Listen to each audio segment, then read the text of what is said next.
So, it's gonna be pretty ironic. I'm going to edit this in as the first clip in this video. But, interestingly, it's the last clip that I'm filming out of all the other portions of footage for this video.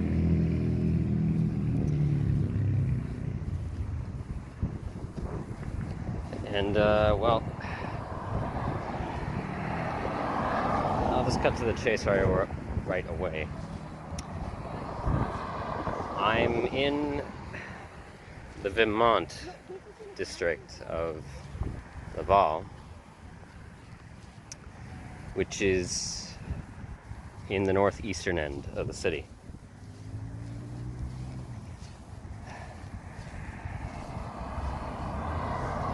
And I'm standing on the property of this place, Cité de la Santé Hospital,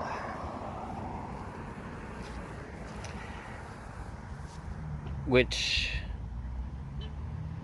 when I,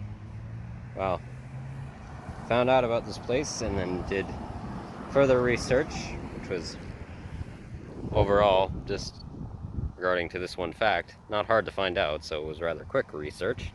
I came to find that it's the only public hospital in the entire city. In fact, actually, just bottom line, if I'm not mistaken, it's literally the only hospital. Oh, wait, no. No, sorry. Let me correct there. Got one bit of information for a second. Yes, it's the only public hospital in the entire city. It's not the only hospital, it's one of two. The other one being the Jewish Rehabilitation Center Hospital for, stroke survivors. Stroke and heart attack. Which is down towards the southern central area of Laval, closer to the St. Martin district. But that one is not public. That one is referral only. So you can't just walk in. And it specializes in terms of, cardiological and neurological rehabilitation services.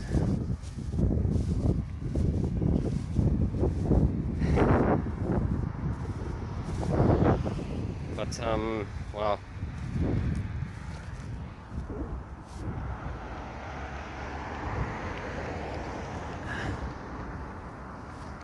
you might think,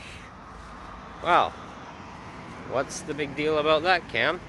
It's a hospital.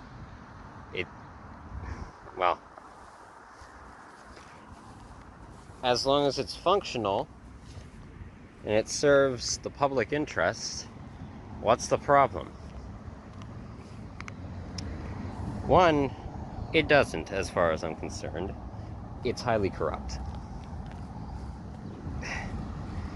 Here, let me explain. So,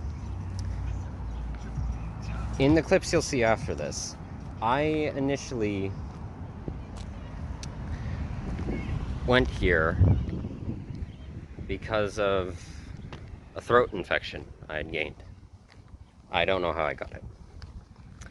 And I thought there was a medical center of some kind in the downtown area of Laval, but I was redirected to here as, there wasn't. It was a private clinic.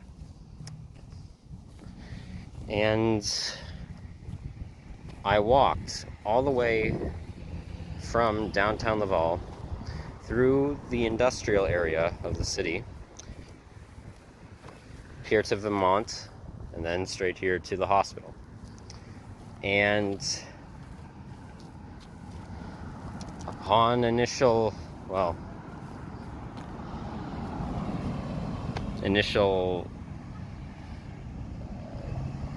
encounter with just how the hospital operates? Well, it's like pretty well every other hospital in Canada. Hour-long waits in the ER. Very rushed. So, yeah. But, on top of that, I had hopefully wanted to try and stay in the hospital just to let the infection that I was suffering from clear up. And I didn't even mean like stay in a hospital room. I would have gladly, because it's open 24 hours, especially, you know, the urgent care center, the emergency room, I would have just stayed in the halls. Just slept in a corner somewhere, and, well, all that. So when I got in to see the ER doctor at about, I want to say like 9 the next morning, I talked with them. They were very direct, very blunt, and quite dismissive of certain things. They did a swab of my throat, and, well, they kept trying to poke in when I kept gagging, and then they said, okay, well, I can't do it if you're not going to let me get it through. And I told them, well, if you keep doing that, I'm going to throw up. So, not exactly me trying to prevent you from touching my tonsils with the swab. So then the last time they did, they were like, oh, it's okay, I got it. And, well, so we were speaking in English, because, well, I don't speak Quebecois French, and I think for certain things there was, granted, there was the language barrier, and I think there was just a bit of miscommunication for certain things. But for others, it definitely was more of an attitude towards the fact that, well, of what I was asking. So I told them that I was homeless. And they first, I told them, they said that they were going to write me a prescription for an antibiotic in case it ended up being a streptococcal infection of the throat. Thankfully it wasn't, but just in case. And they said you can just get it filled and pick it up at your pharmacy. And I said, well, I don't have a pharmacy. They said, well, that's all right. You can just take it to whatever pharmacy is closest to your house. And then I said, well, I don't have a house. And they're like, you don't have a house? And I was like, yep, I'm a homeless nomad. So I don't really have any place to stay right now. And they're like, okay. And I asked them if it is by chance possible, considering I don't have anywhere to stay, and this infection is causing me quite a bit of issues, could I potentially just stay in the hospital for maybe a couple or 3 days or so, just to let the infection subside? And they immediately were just like, oh, no, we can't.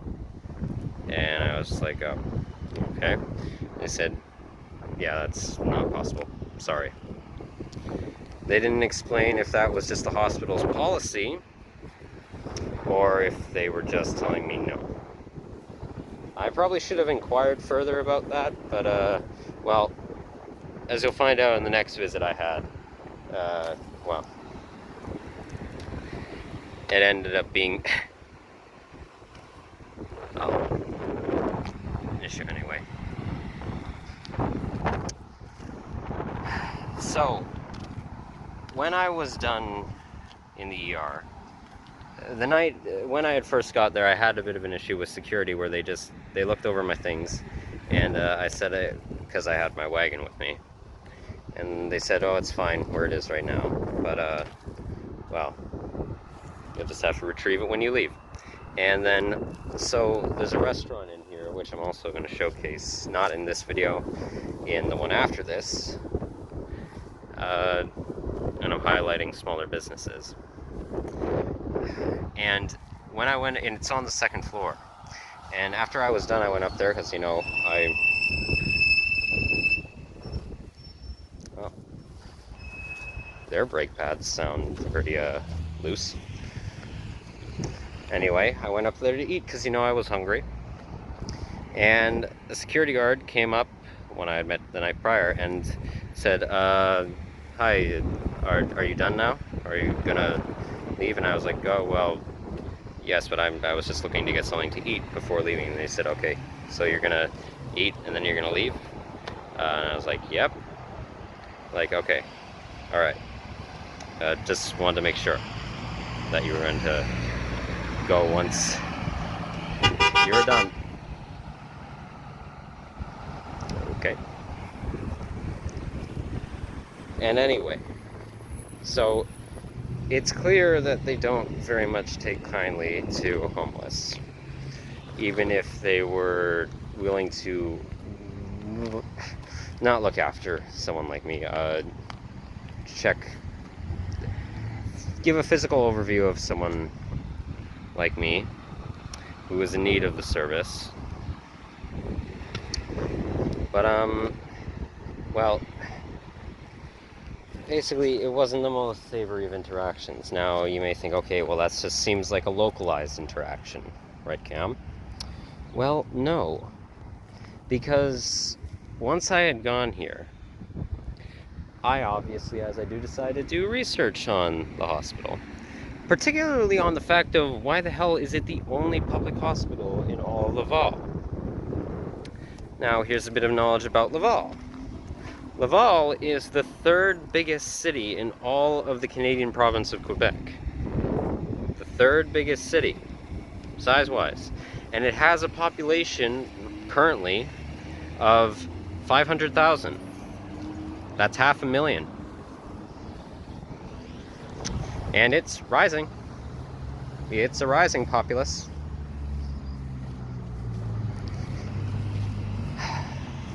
So,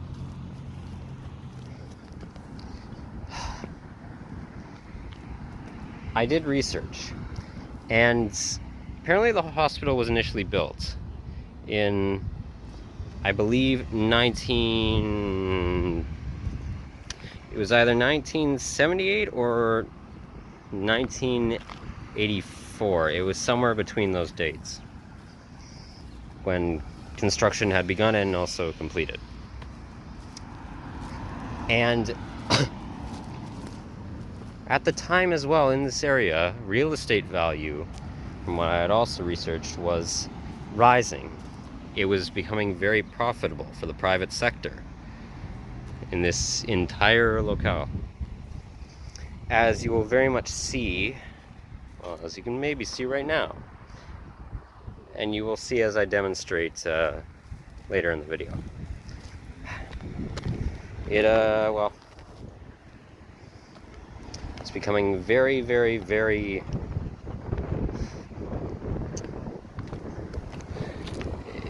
it's rising very much in desirability on the real estate market. And many land development companies and mega real estate corporations, you know, Remax, and there's one called League Plage something, I think it's actually popular here in Quebec, you know, jumped on that opportunity very clearly. Unless, well, I'm pretty sure it would have been with those two, mainly being Remax, seeing as it's the biggest one. I have to actually look up if Remax is the biggest in all of North America or just all of Canada. I don't actually know if it's a Canadian company or if it's, well, of different nationality, but it's definitely the biggest in all of Canada, because they own up so much land. Well, regardless, real estate companies and land developers saw a mass opportunity. And, well, housing units obviously went up.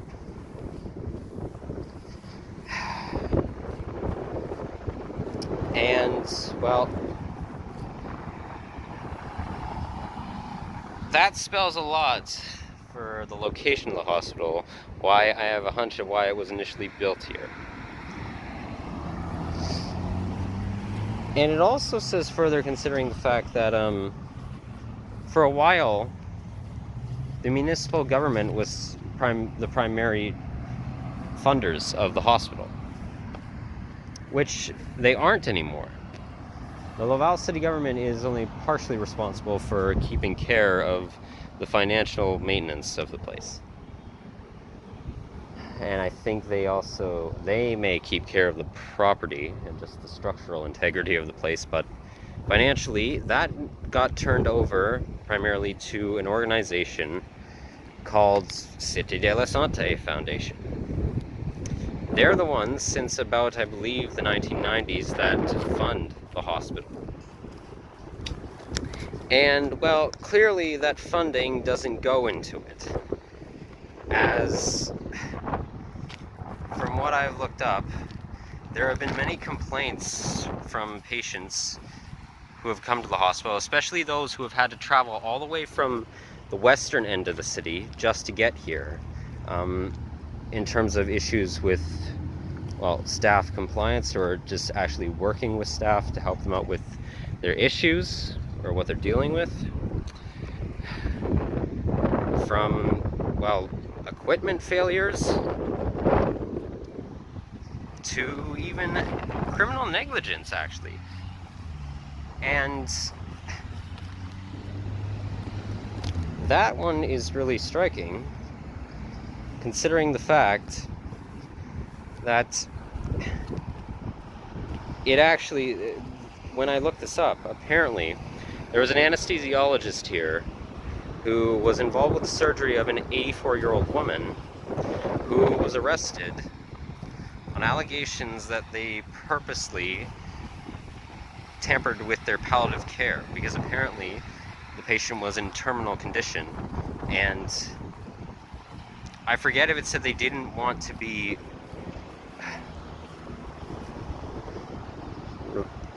they either didn't want to be revived if they were, or something along the lines, but whatever it was, the anesthesiologist allegedly did not follow the request of the patient and actually just told other nursing staff that what they were doing was completely fine. And they completely dismissed some nurses', well, concerns, which resulted actually in the death of the patient. And barely any information was released to the public about it, from what I could find on the article I read online. It was kept under private matters by police investigations. But I think it actually said they were charged with first-degree manslaughter. Either first degree or second degree. Charged with manslaughter to some degree. As I know, either that or they were on trial for manslaughter. One of the three. So, that's interesting. As well as an incident of racism where there was an intake worker here who was speaking to a predominantly English patient who requested to speak, in standard English. Now, it's not an incident of, well, maybe the intake worker didn't know English. The intake worker was Quebecois. Well, they're Quebecois, their first language is Quebecois French, so maybe they didn't know English. No, apparently, according to it, they did know English. They were trained in English, and they apparently were fluent in speaking standard Britannic English. But they basically just refused to do so for this woman who was living down in the St. Martin district, which is highly impoverished.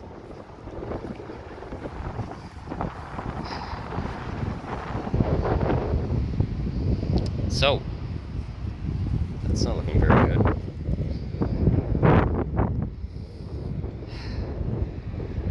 And on the matter of the hospital itself being the only one in the city, some of you out there may be thinking, well, Cam, Laval, despite having a population of 500,000, size-wise, maybe Laval, well, you said it's the third biggest city in Quebec. Just because something is however big of a city, depending on geographical region, doesn't mean its space is suitable for, well, more facilities such as healthcare or any other facilities that are providing a service to the public. So you got to compensate for, well, geographical size and things, right? Considering as well, you said, well, I will have said later in the video, sorry, my timeline's getting a bit confused. Should state, Laval is on an island. It's on Jesus Island, or Isle de Jesus, the island of Jesus, neighboring Montreal Island, along, well, northern end of the city is Thousand Island River, and the southern end is the Prairies River. Well, for those of you who are saying size-wise, the city might not be able to house another hospital, yeah, it bloody well can.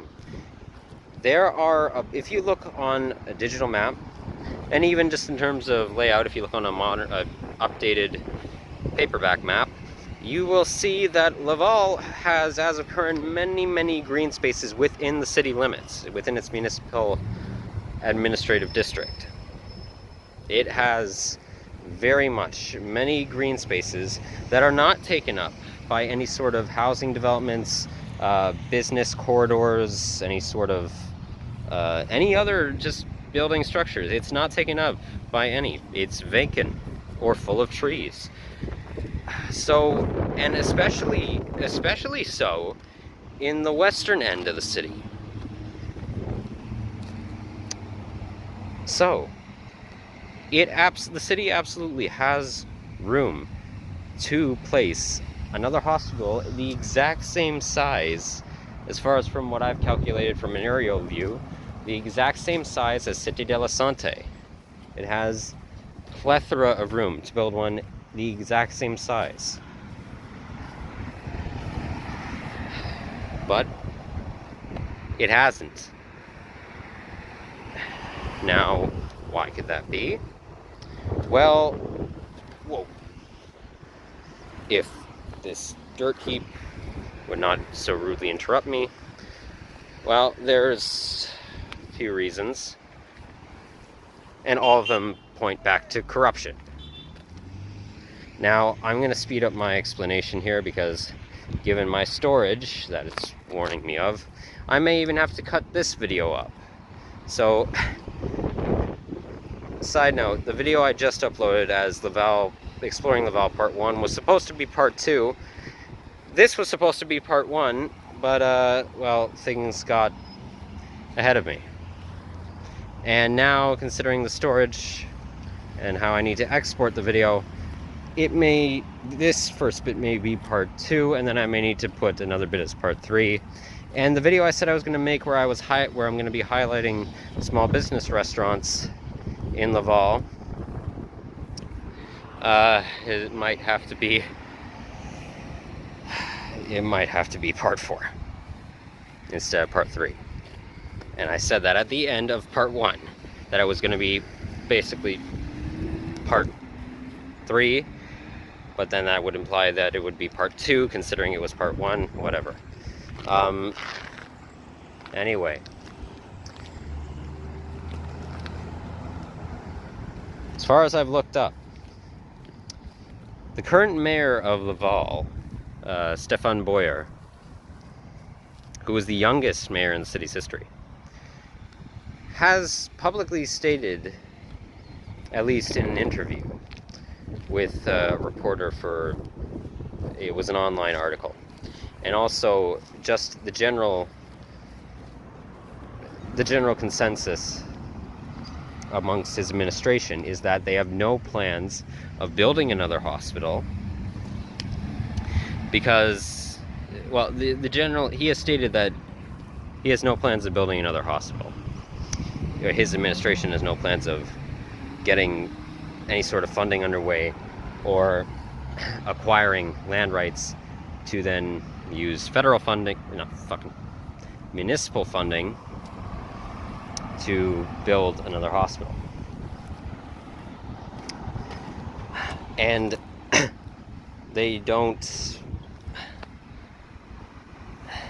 from what has been said, from general consensus of his administration, is that most of the funding now in terms of the health ministry is going towards keeping care of this hospital, the one in the city, because of high volumes, especially during the COVID-19 pandemic, and trying to just maintain the facilities as they are, as it being, you know, the sole provider of healthcare to the city publicly, without a, well, in terms of quick emergency care, without appointment.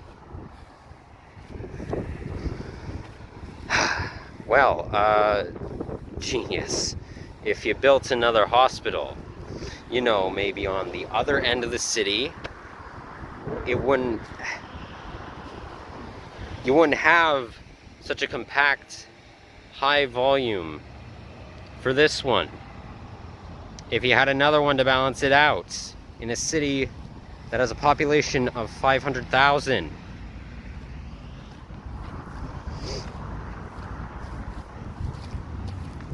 If that's your logic. As I'm going to state, I don't believe in regulation of any sort of systematic force, including healthcare, by this point. I think it ultimately does a disservice to, well, patients' needs. But if that's your logic, well, you just bamboozled yourself.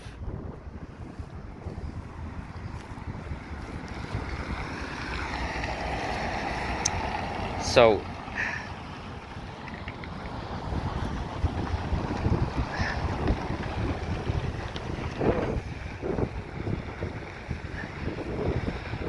it's very clear that they have no interest in building another one.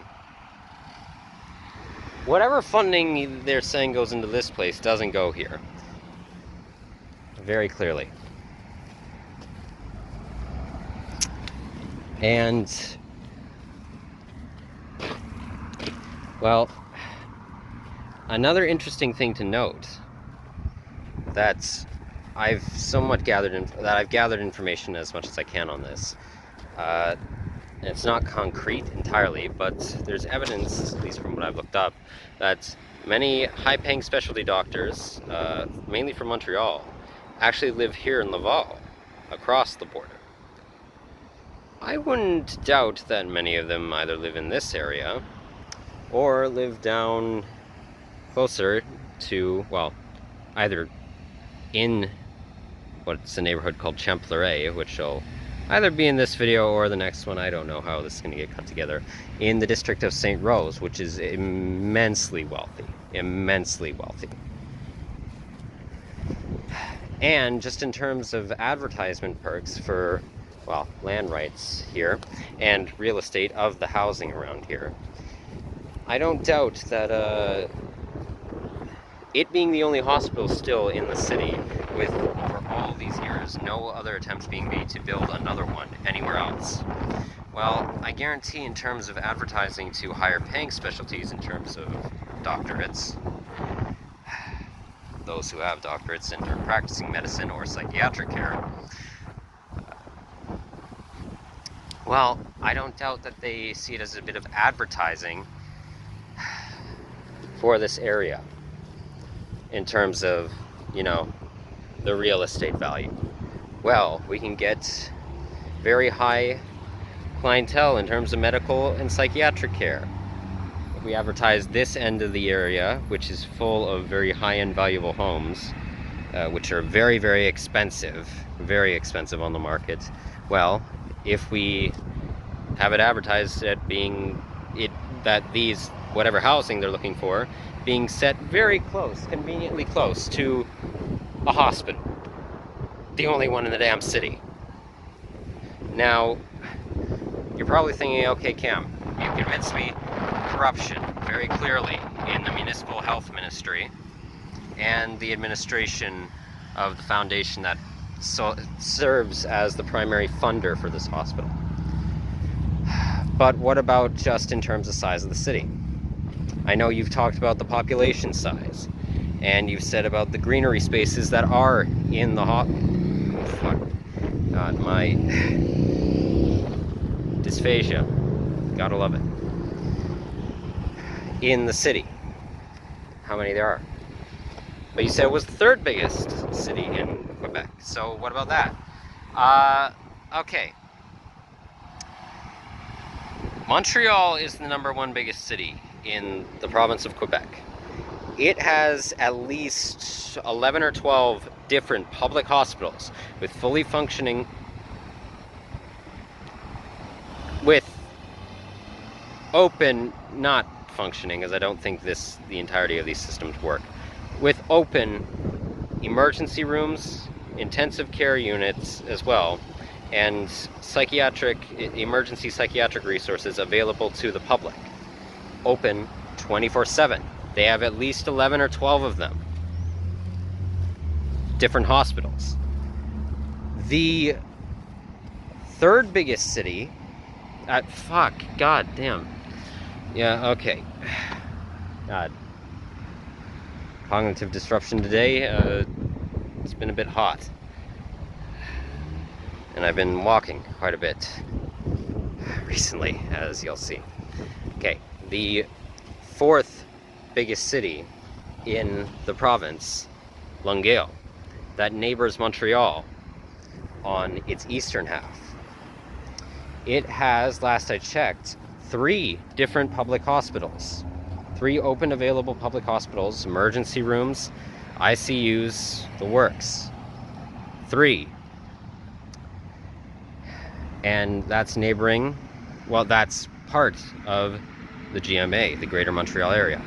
Laval neighbors Montreal to the east. Gatineau, the 5th biggest city in Quebec. It has 4 public hospitals, 4 of them. And I've talked about, when I was in Gatineau, how corrupt of a city it is, as far as I'm concerned, governmentally, economically, for sure. And in terms of just socio-political issues of the city. Very, very corrupt. And it's the 5th biggest. Quebec City, the 2nd biggest city in Quebec, and the capital of the province. It has, I believe last I checked, 5 different hospitals. 5 different ones. The 6th biggest city in all of Quebec, in southern Quebec, has, again, 5 different hospitals.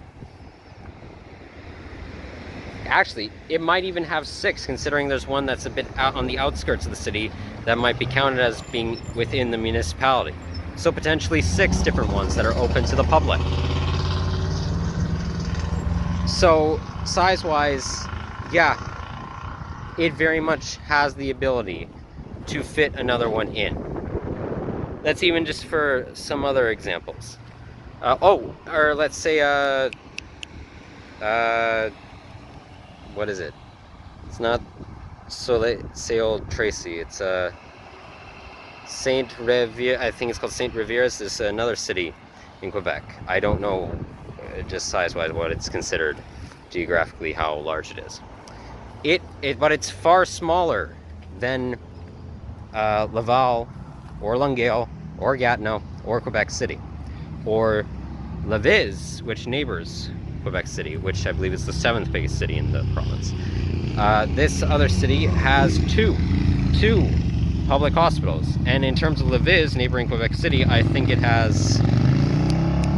might also have two public hospitals. Now let's just go, say, to the province of Ontario, quickly. The 3rd biggest city in Ontario is the national capital of Ottawa. Ottawa has 6 different public hospitals, open and available to the public.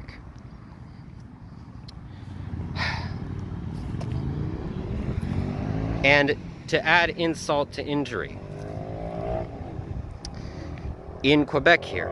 The city that I was previously in before coming to Laval, Lachute, very, very small city, borders on being a large town, I said even in the video that I made about it when I was there. It has one public hospital. Now, why I'm not complaining about that overall, even though, again, I don't like that it's systematically operated.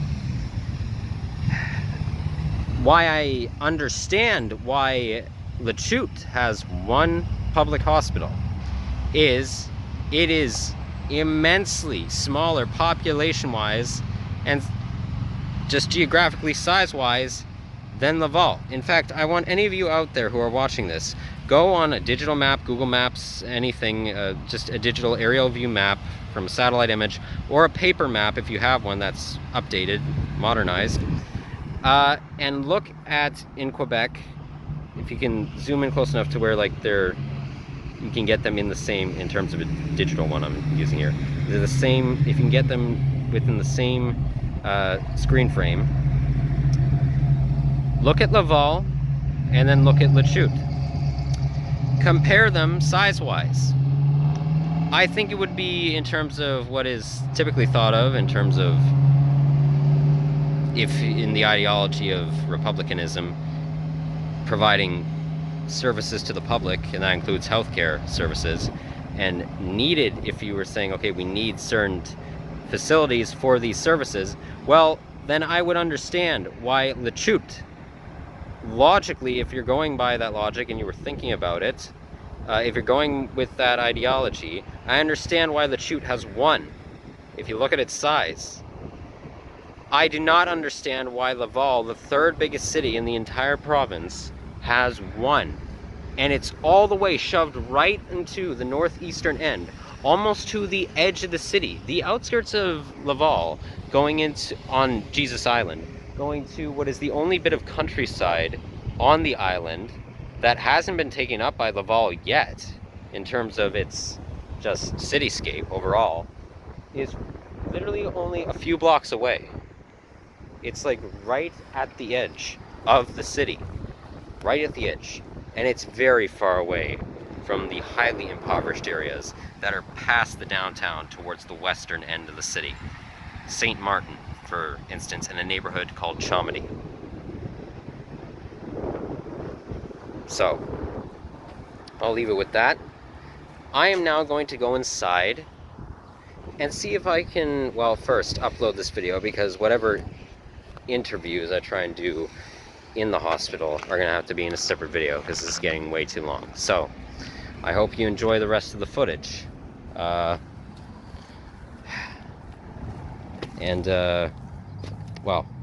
yeah. Take what you will from it. Well, you proved to be a pretty well jack-all-use to me, Sign. And all my efforts in trying to, neatly as possible and as detailed as I could possibly be in design, in terms of writing you out, well, yeah, pretty well completely pointless. Well, this one I could find. Get in there. Good enough. As they say here in Quebec, au revoir. So, I don't know if you can tell, but, well, at least from medical perspective, in my opinion, I do not look very good. I have a raging throat infection. I don't know if you can see it actually. Hold on, let me get my nursing kit out. Okay.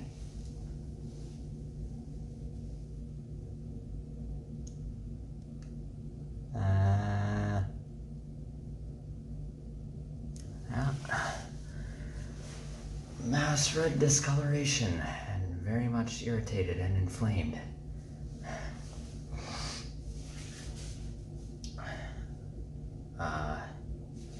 I am on the second floor of, well, just an office building that I thought was a hospital that was in the downtown area of Laval. But no, there just happens to be a clinic in here. Evidently, Family Bricks. That's the clinical company, the company itself that runs clinics, that I saw the headquarters for, I'm pretty sure, in downtown Gatineau when I was exploring Mesa Blue.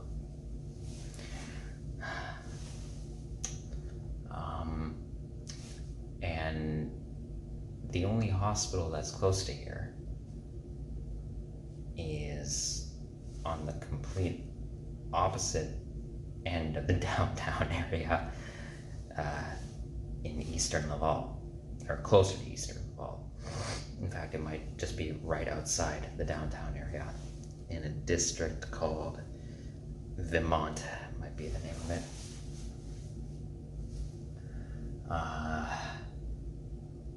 So yeah, I'm gonna walk all the way there with Cardi B and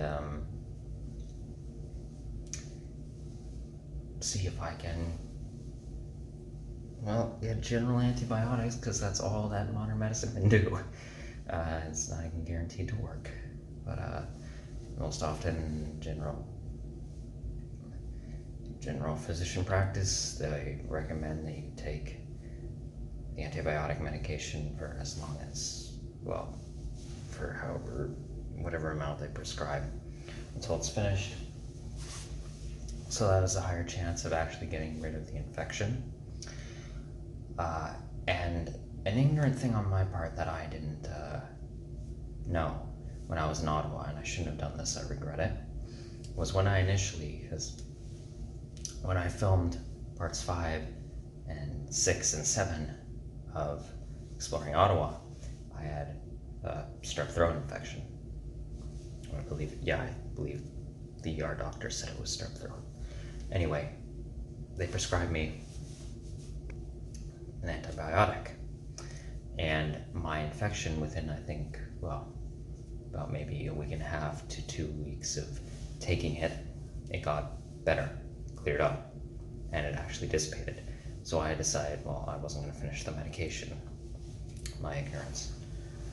And then I ended up throwing it away.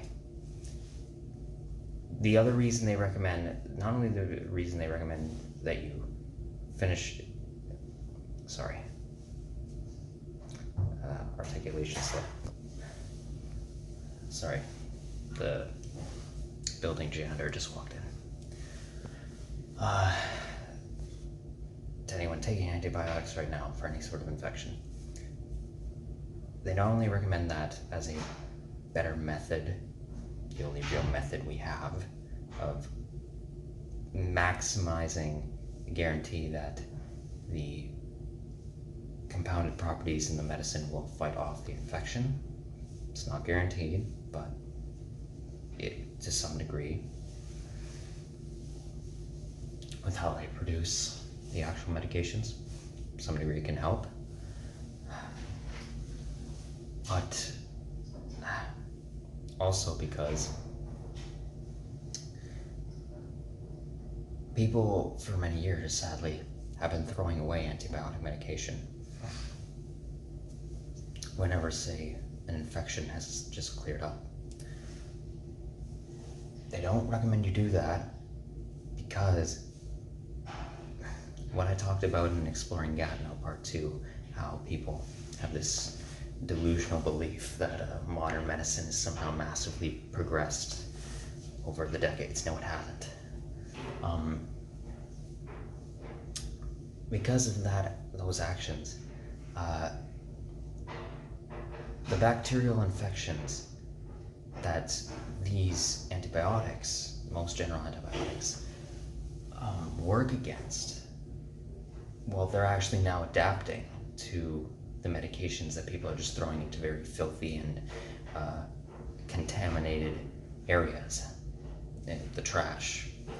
And these newer variants of the infections, first, those initial infections are getting used to thrown away medication. They have more time because it's not within the body's system. They have more time to adapt to it. So, hold on. Okay. Sorry, I just wanted to get out of the janitor's way, but they went to a different room. Okay. So, long story short, bacterial infections, as well as I believe certain viral infections, just infectious diseases in general that are treated with antibiotics. Well, because of our methods of disposal over the years in terms of people just discarding them in general, trash bins and things of the sort, well, they basically have mutated and adapted to them. And now these most general antibiotics are actually becoming ineffective against them. So that's not good.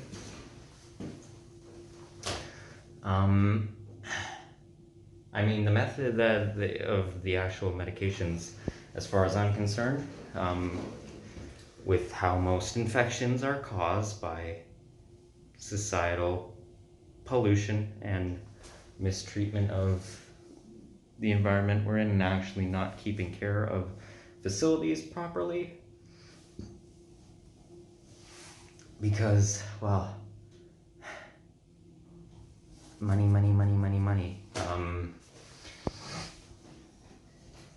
Well, basically, the methods of treatment in terms of taking capsules and pills for antibiotics and compressing these compounds into them, as far as I'm concerned, it's already not a great method, considering we already are surrounded by things that keep continuously causing these infections and problems and are breeding grounds for these infections. But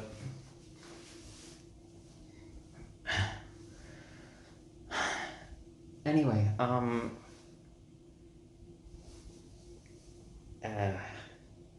where was I going with all that?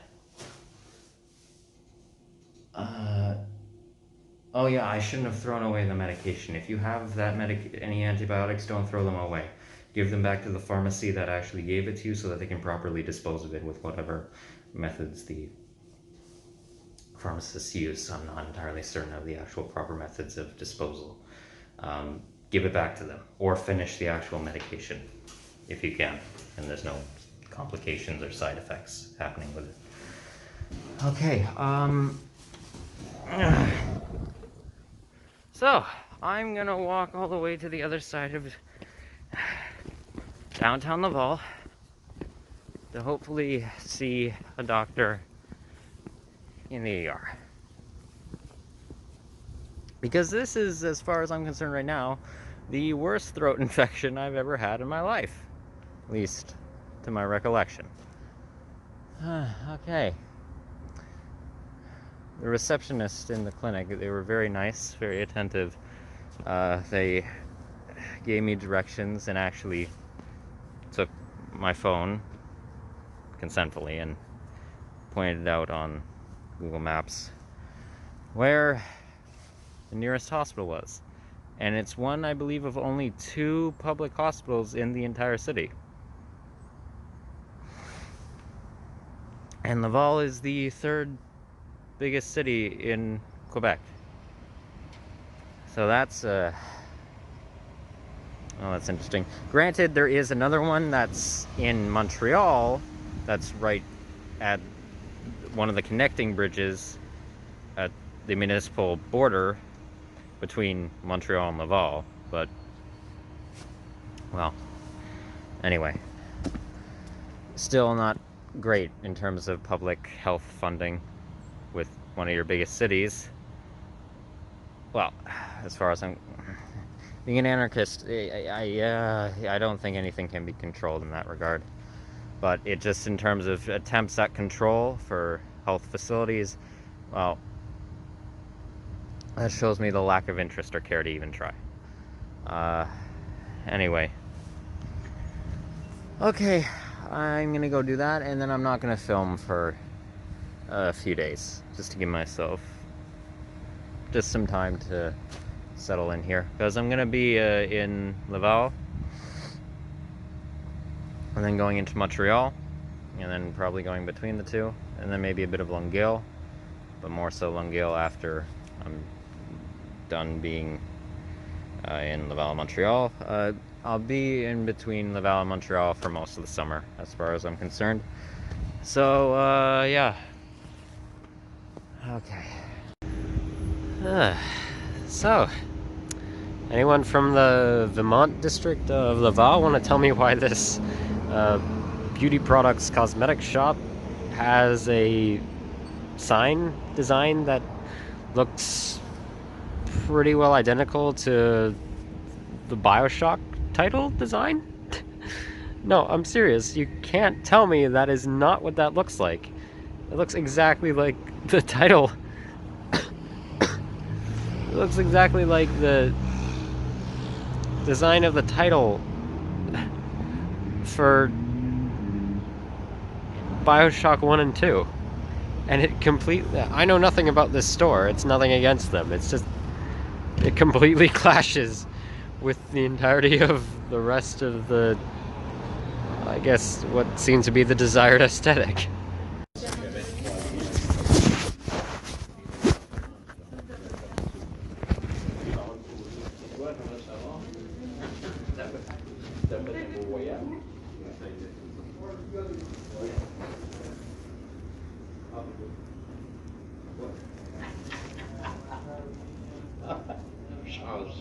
Je vais à Barcelone, je m'en vais à Barcelone le 23 mai, je m'en vais rejoindre mon fils.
Oui.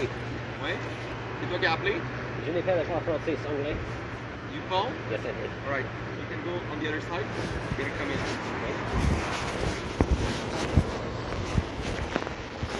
Hello. Hello. What happened?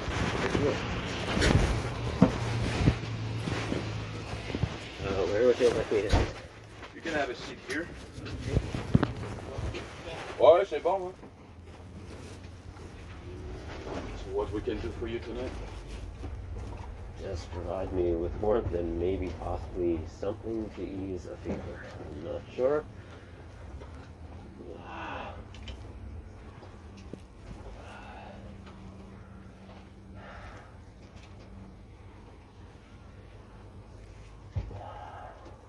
So why do you feel like that? Sick? Or, Have you been coughing for a few days? yes, I've had a viral infection of the throat for about maybe, what is it today? I want to say 4, 5 days, nearly a week. We're going to sit in a Santé, or Yeah, okay. I actually walked all the way from the St. Martin district through the industrial. Oh, okay. That's your milk. Yes, thank you.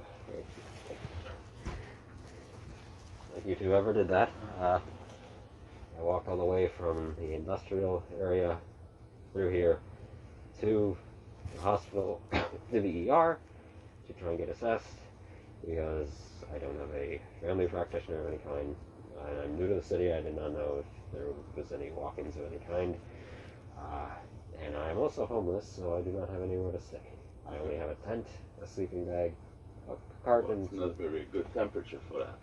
yes, when I'm dry in there, I've been able to make it work, but right now everything's soaked because of a stupid decision I made, so that's a no-go. So don't worry about that, they'll be fine. Okay. And the doctor at the ER assessed me. They saw the irritation. They said it's not bacterial, like say strep throat of any kind, and should dissipate a bit. I'll prescribe you a medication, antibiotic, I forget the name of it, just in case we call you back to get it filled. It is. Obviously, I didn't call, and then I asked them, do you mind if I maybe stay in the hospital, maybe just 2 days, 3 days or so, just until the infection wears off? Because I also told them I don't have anywhere to go, and they just told me no. So, well, there's nothing I can do there, I guess. And yeah, then I left. I've been just dealing with it as is. It's been fluctuating. It was better the last 2 days, but I've been walking around a bit today, and it's obviously started pouring. And when I eventually got into there, the board and such, I noticed I was getting a lot more chills and a lot more clammy, and well, just general temperature was not feeling right. Okay. All right. Well, you know what we can do is bring you back there, and you're gonna probably spend the night over there at the ER. Okay. Here, I don't have anything for you to give. Okay, that I'm absolutely fine with that. Just as long as I'm inside somewhere warm. So, you know, we can bring you there. You don't have an address? No, I did not.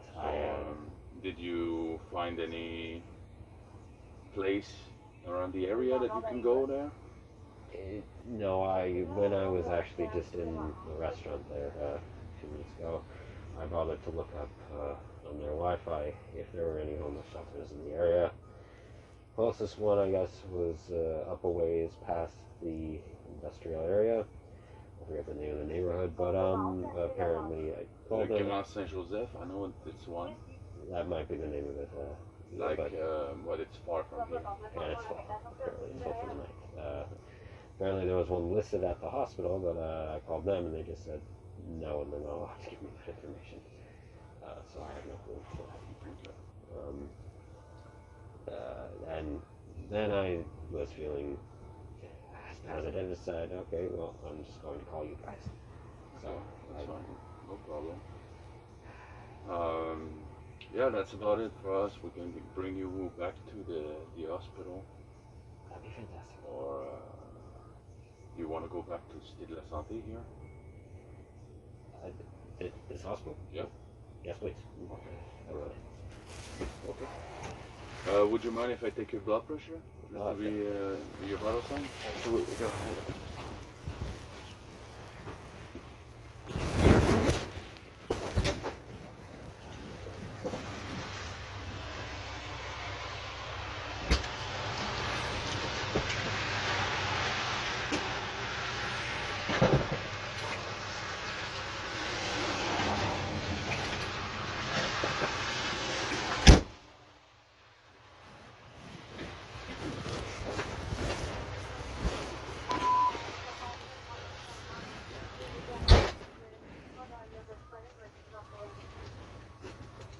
Appliquez les électrodes de défibrillation sur la poitrine du patient. So you were to the ER yesterday, is that right? Or No, today? no, This yes. morning? No, about maybe 3 or 4 days ago. Okay. And you told me that you haven't took the antibiotic yet. I tried to get it filled because I wasn't exactly. There might have been some miscommunication with me and the doctor in terms of when to get it filled, but the pharmacist told me, well, if they call you back, then we'll see. He did not give you a paper or something to give Yeah. to the pharmacy? Yeah, they did. It should be. If you need it, I think it should be. No, I don't need it. It's just that's fine.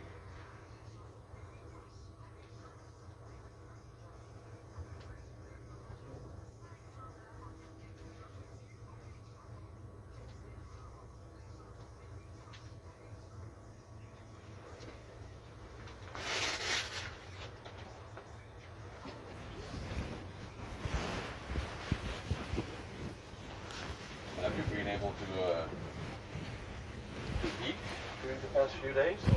Oh yeah. I've been able to get food, and I've been able certain days to sleep in my tent. But the last day, night, it ended working.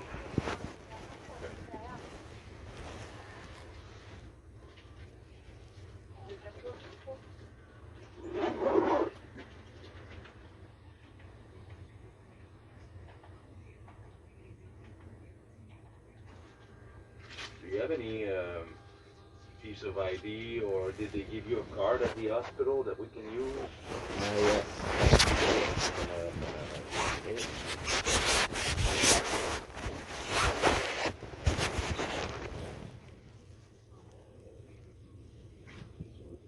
Do you have a health card? Yes, I.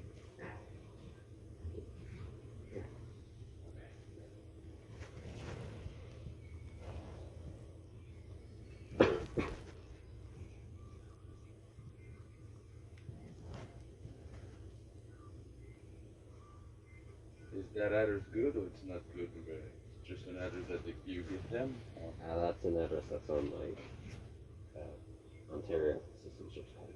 Okay, there you go. Oh, maybe they're gonna ask for it, but I'm gonna just keep that one. Right?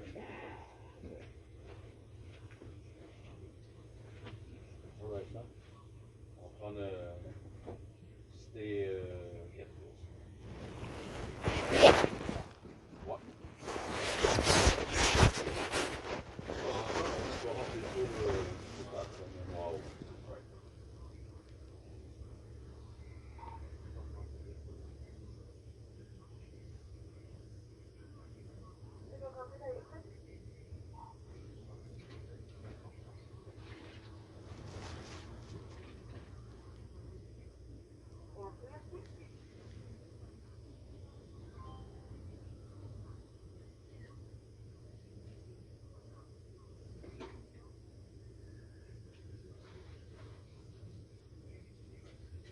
Ça va être beau quand tu veux.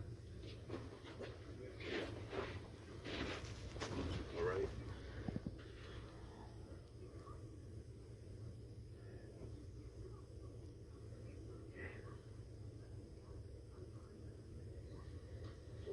long have you been in this city? About 5 days or so. Or, yeah, roughly a week.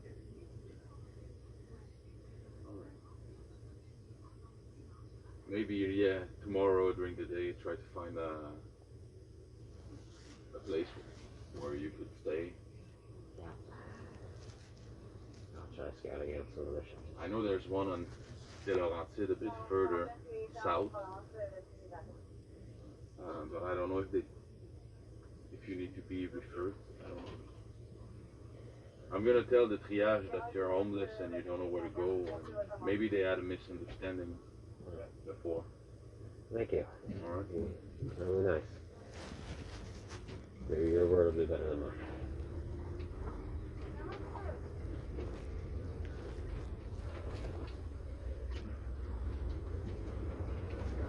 Thank you.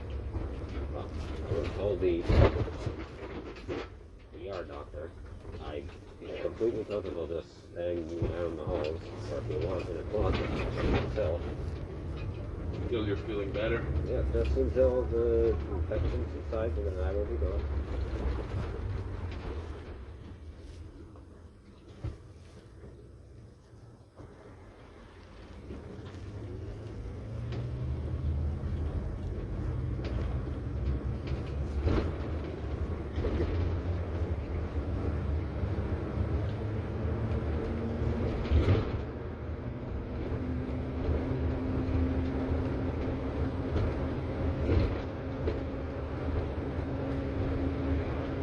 Would you like a blanket? Yes, yes, thank you. You want to keep it cold or you? I guess Cold is up to you.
You guys usually see a lot of patients from this area of Laval?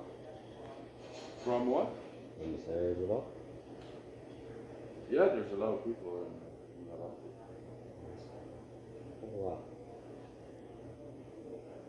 Interesting that this is the only public hospital, at least as far as I recall. Yeah, in Laval, yeah. You need to go to Montreal to find more. Hmm. In Montreal, I think there's maybe 15 hospitals. Holy hell.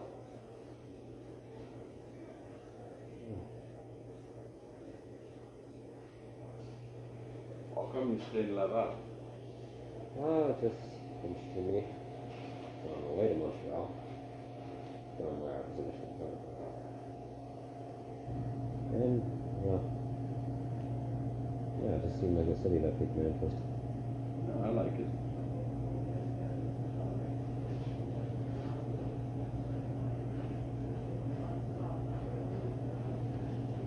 Le terminal du BUNSE code 2 pour le BUNSE code 0.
Salut, ça va? Ça va bien, ça?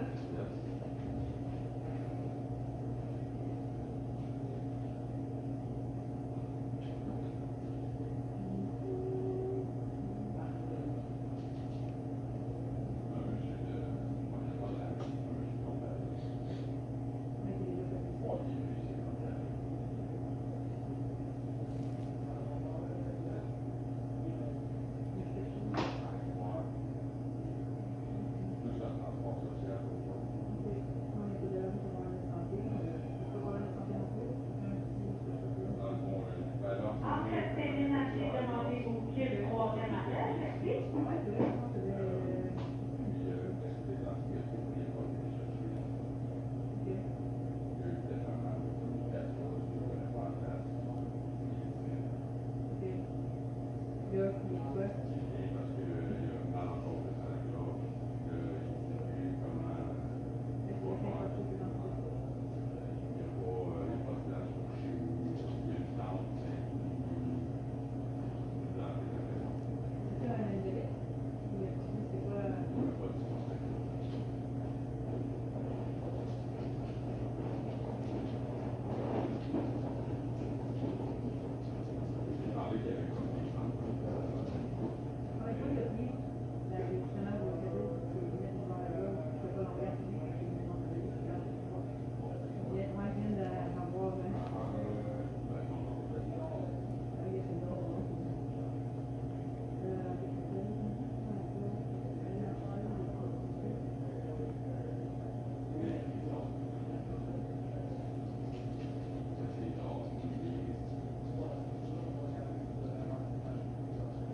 Do you want Tylenol? If you think that'll help you feel it. Probably. Probably would be.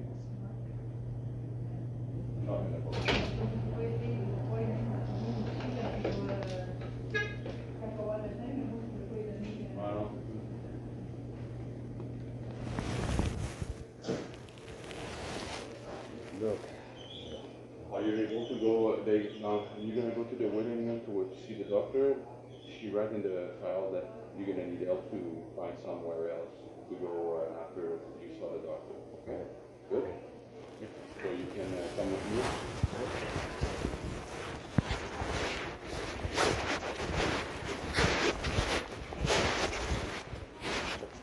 Stay here. She's gonna.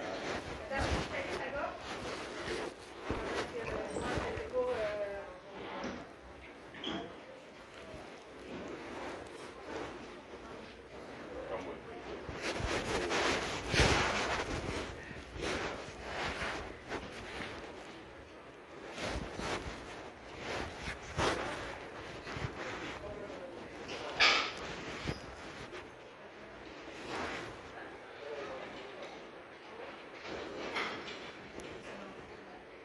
c'est mon nuit qui est à l'évacuer, on reste de nuit, on reste de nuit, parce que c'est juste qu'il aurait voulu.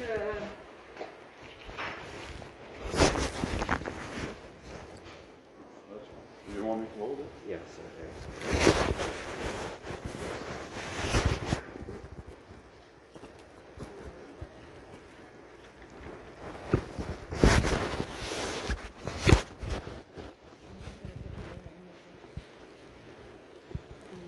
Non, c'est dans le right.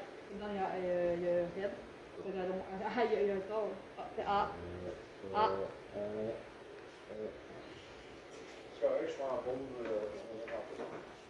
Hein? Tu veux la prendre là?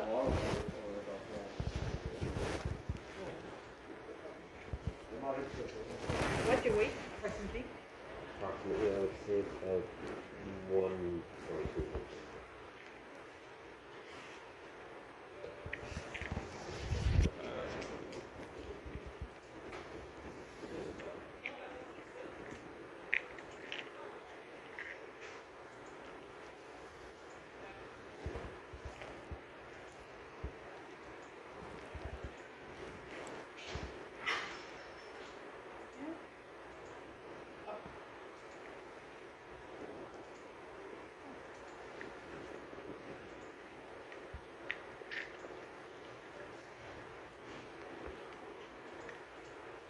Faut juste l'aider un peu que jaune.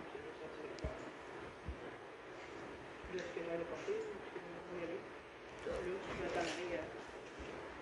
Tranquille, là? Ah, on vient de commencer, mais. Ah, mais ça va se rentrer quand même pas mal. si c'est comme hier, ça roulerait pas mal. Hier, ah ouais. Hier, on a rien fait des injections. En tout cas, moi.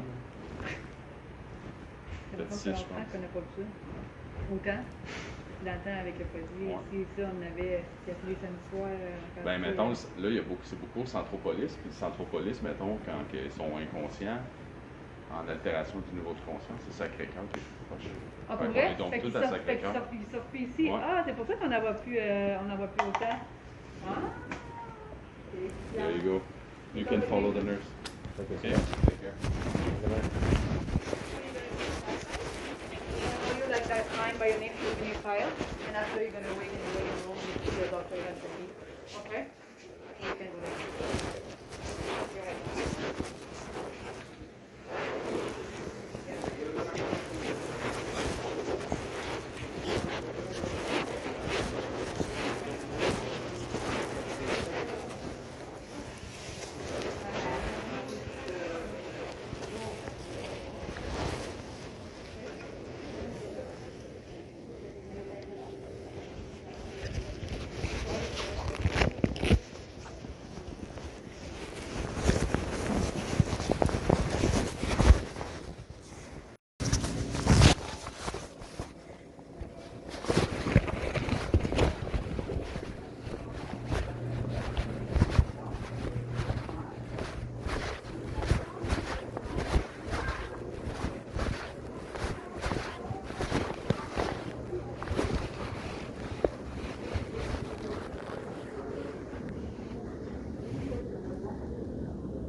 Merci. Thank you. She ended up going to my... She ended up hospital on my... He's asking you if you're the one who went to get the nurse at last time. Do you know whether she was... No, the nurse on the front to bring it back to get evaluated. She's panicking. She's panicking instead of taking deep breath. She's shallow breathing, so it makes everything worse when your nose is blocked. Did she say she was in any sort of major pain? No, she just said she couldn't breathe because her nose is full. So she breathed it through her mouth all night. So of course the throat is dry and hurting. Yes. And she's taking shallow breaths instead of trying to take long ones. So she's like hyperventilating almost. Okay. All right. Thank you. Come on.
Bonjour, c'est Cameron. Bonjour, moi je suis de Cassie. Are you speaking French? Sorry, I speak English. English. Okay, so I'm the doctor. I'm working. Okay. So what's happened for coming to see us? You have a pain in your throat and you came in the emergency a couple of days ago, I think. Yeah. And they did a culture of your throat, but there is no bacteria finally. The culture is negative. I can start the result today. So just explain to me since how many times you have the pain. Well, it's not exactly pain anymore. For the past few days, it's just been a on and off cough and congestion. But yesterday, fever kicked up later in the day, and it was Did you fine. take it or not for the fever? Or you feel more like chills or? I took some cough medication earlier in the morning, but no. What happened was it was raining, and I just walked into a 24-hour restaurant just to stay for the night because I am homeless and I don't have any permanent housing. And because of a stupid decision I made, all my belongings are in the patch of woods in a hydro field and they're soaking wet right now, so I couldn't go back to that for the night. I don't understand. What did you say? You cannot go anymore where? I have a tent and a sleeping bag and Okay. belongings, a wagon. Because of a stupid decision I made, because I was just trying to dry out some of my things from the previous night. Well, all my belongings are now completely soaked in that hydro field, so for the night I couldn't go back to that for sleeping because Okay, so you don't have anywhere to go. Okay. no, and then from the rain, well, Okay. obviously Okay. And if we stay on your symptoms, did you vomit, throw up, diarrhea? No, but I was, when the fever kicked in, I was shaking, I became clammy. Okay. Uh, No pain when you go to pee? no, I'm sorry, You can just lay down, I will examine you. Okay. Are you in good health usually? Typically and overall, in well enough health, I deal with major depression and psychosomatic illness, but other than that, for the most part, Okay. Are you taking some drugs? no, I'm not. No.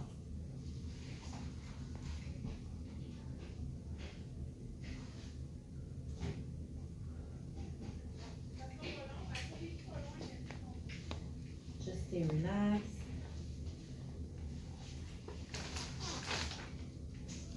La nuque est souple. Je vais regarder ORL, mais tu peux déjà te garder un espace.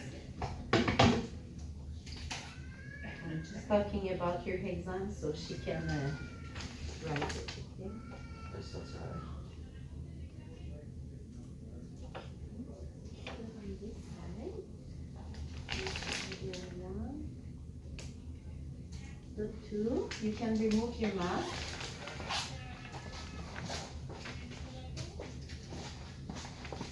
Show me your throat, say ha. Okay. Perfect. Donc ta gorge est normale. J'ai pas d'adénopathie. J'ai pas de rash. Okay. Honestly, probably it's a virus, okay? Because at the beginning you have the pain in your throat, but after that you have the runny nose, congestion, and the cough.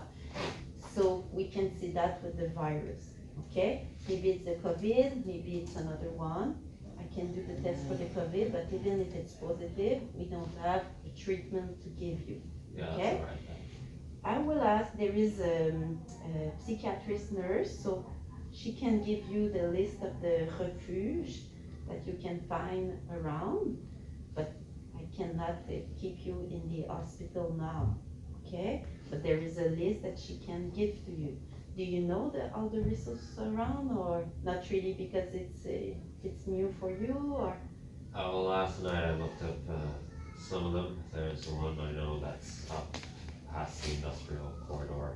Okay, but Bit. I will ask the list for you, okay? So maybe it can be helpful. They're gonna come for do your COVID test, but after that you can go because there is no antibiotic that we need to give to you. Yeah. Okay?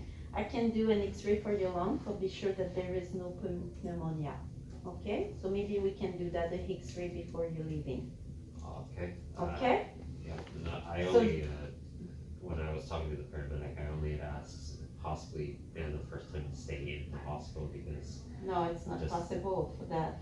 no, yeah, I know, just so that the infection would wear off without Yeah. being exposed to the elements. But if we have a virus, we cannot stay in the hospital. Even if we don't have a home, we can go in the refuge. Okay?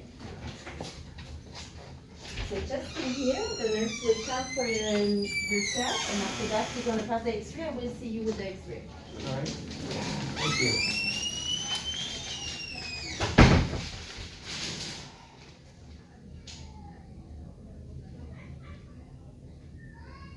Well, so much for that.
Just gonna quickly step in here in terms of, well, cutting the silence. I have already passed by this condemned building, and I've, well, looked over its exterior, as you'll see in part 2 of Exploring Laval, because these first few videos are going to be completely out of order, to some degree. But in terms of these graffiti tags, that one specifically, at least I think it's that one. Is it that one? It might be, actually. I think I might have seen one on the other side here. No, actually. Yeah, no, actually, never mind. Oh no, it is that one. Okay, yeah. That one and these two. I have seen those graffiti tags all throughout the St. Rose district. I have no clue what significance they hold. And, well, I could make guesses to it being just some graffiti artist who has a signature tag and likes mainly doing designs of their signature, or affiliated to some possible gang in the area that tags it to mark what is claimed territory, just in terms of covered ground, or patrolled ground, I guess you could call it. Or maybe it's just a significant local signature that certain different, well, people who are, or youth that are more deviant and want to graffiti things, well, they just like spray painting it everywhere. I don't know. Obviously, I don't know for certain, but those are just some guesses. Alright, back to the silence as I keep walking down here.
Oh, companies.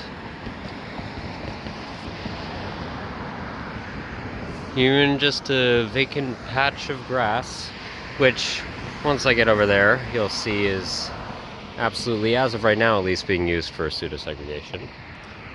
Well, even then, you can't keep your grubby little advertisement schemes even away from them. Even away from just a vacant patch of trees and grass. No, I mean seriously, McDonald's. It's off to the side of the road. It's barely luminescent. Who's gonna even bother to look and see off to the side of their field of view whilst driving? Oh wow, you can get what is it, I don't fucking know. You can get a $10 discount on your children's cancer-causing, obesity-inducing Happy Meal that's been mass manufactured at a processing plant. Wow, that was information I really need to know whilst I'm driving back from my minimum wage job that barely even pays my $900 a month rent. Let me go all through this area to pick out the closest McDonald's so I can grab that Happy Meal and shove it down my child's throat. Shove it all down. Just shove it as deep down their throat as possible. Shove the fries, get the burger in there, throw the Happy Meal Mickey Mouse plastic toy in there too. Just let them choke on it. I'm sorry, I don't know where that rant ended up going. I have no clue.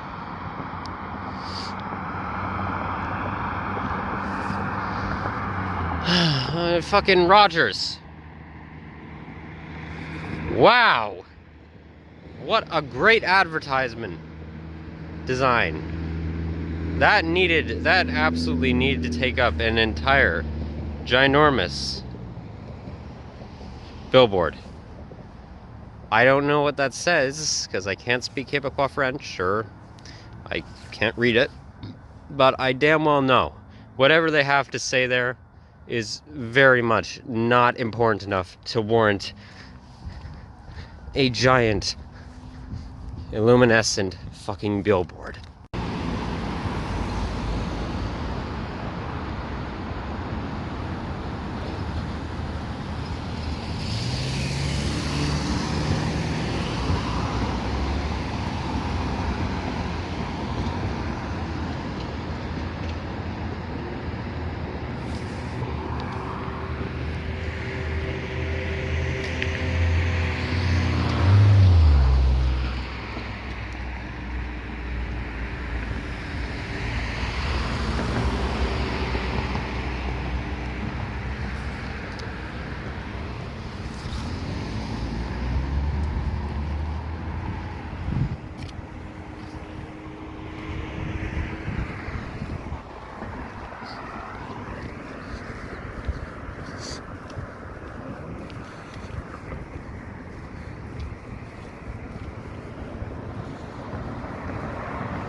So, I was planning on pulling an all-nighter and walking through what is called Champfleury neighborhood of St. Rose in Laval, which is down this road here. But after, well, a conversation I just had, which you'll see in another video, with a certain motel receptionist, well, I just spent the last maybe 2 hours reflecting on it. Just sitting inside that CIBC bank branch. So, why I'm gonna, though, well, okay. I'm saying fuck it to the all-nighter, and there's a park in this neighborhood that I'm gonna sleep in tonight. I'm gonna set up camp. And why I'm taking you through this neighborhood specifically, because, well, it's ultra rich beyond all hell. It's incredibly elitist. That's why. As, of course, I'm going to showcase that, as I will have for the whatever the earlier bit of this video is going to be, or hopefully that's what I'm going to showcase in many regards. Down behind me here, past the intersection, continuing down this road, going southwest, well, beyond the main stretch of road that runs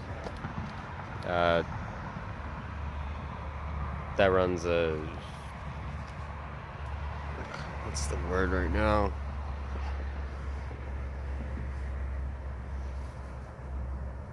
Goddamn anomic aphasia, for fuck's sake. The road that runs the other way, that's not in parallel with this road. On the intersection. I don't know what else I don't have another way to describe it at the moment. Can't think of the proper name to call it. I'm tired. It's very much lower income. And same goes for a majority of what I've noticed of housing units on the opposite side of this main road that runs through the St. Rose district. At most in that area, on that side, it seems to be a mix between more so lower income or standardized middle class, just in terms of, well, inhabitants. But if you look behind me here, this is where I camped out the other night, and, well, someone from this neighborhood apparently reported me camping out here because they saw me. Well, up a ways in the district, there's a hydro field, or, well, there's large hydro towers, electrical lines that run through a wooded patch, and of course it's built conveniently right along a certain area that goes down to a road that also connects into this neighborhood of Champfleury. And from what it looks like, conveniently, because up a ways there is lower income housing. It's very apparent. But as I will state earlier in this video, well, contractors and land developers here in Laval, and real estate agencies, in terms of who they sell their land to and do para deals with for building, well, in terms of pseudo-segregation, from what I've noticed in parts that there is some, well, attempts at it, they're not very good at it. And also, well, they just don't give a damn. There are areas in the city where I've seen that literally there will just be incredibly impoverished housing or very much more lower income housing or maintenance, or it goes from very low grade infrastructure to the house right next to, say, a row of maybe 4 houses being incredibly well maintained, very much of high-end value in terms of its price on the market of real estate. Yeah, and they just don't seem to give a damn. Like, they will just say, like, yeah, this is you and this is me, or this is us. And they just, yeah, place it there. And I guess, well, certain people try to avoid certain other groups of people in terms of classes, and also, well, despite my interaction with a certain thing that one of the police officers said to me about how there may be more resources, well, it might be better for you to stay in Laval, they told me, because, well, in Montreal, there's not as many green patches, and because of the amount of homeless, the higher population of homeless in Montreal, well, they don't take as kindly to those on the streets or struggling financially, the police force. So there might be more resources for the Laval Municipal Police to help, because well, it seemed like they had some cognitive bias towards their own force, that as if they're more helpful to the disparaged, which they were nice officers, yes, but I obviously don't agree with that sentiment, and I can tell obviously from what I've seen here in Laval, especially as well in, say, what I'll showcase of the St. Martin district, how very much police, in terms of various different cultures and ethnicities, well, they are very much degraded, and well, they are oppressed by the law enforcement. So it's not very much of the truth. But so yeah, conveniently, the hydro field, or the field up a ways, is thin enough with woodland patch.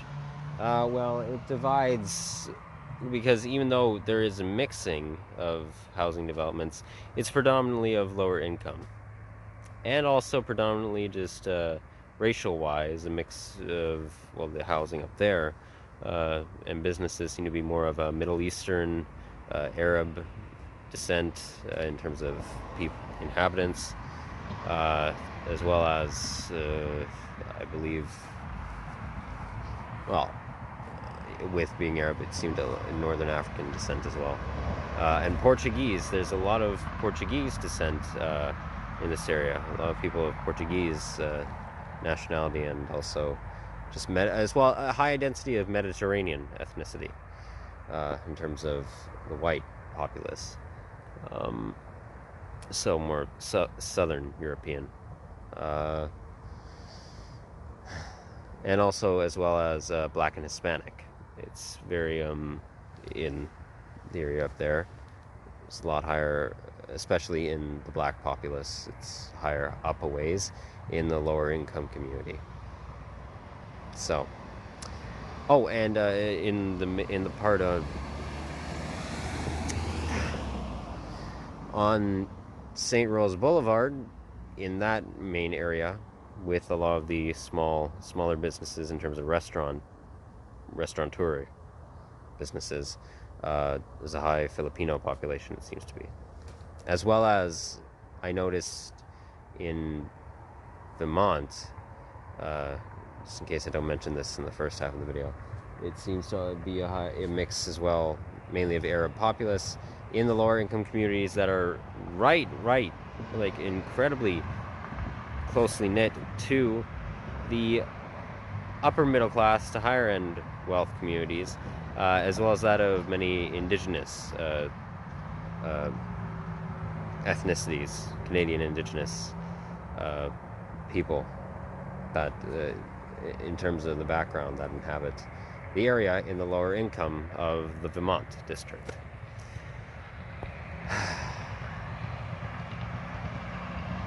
So, that's not a coincidence at all.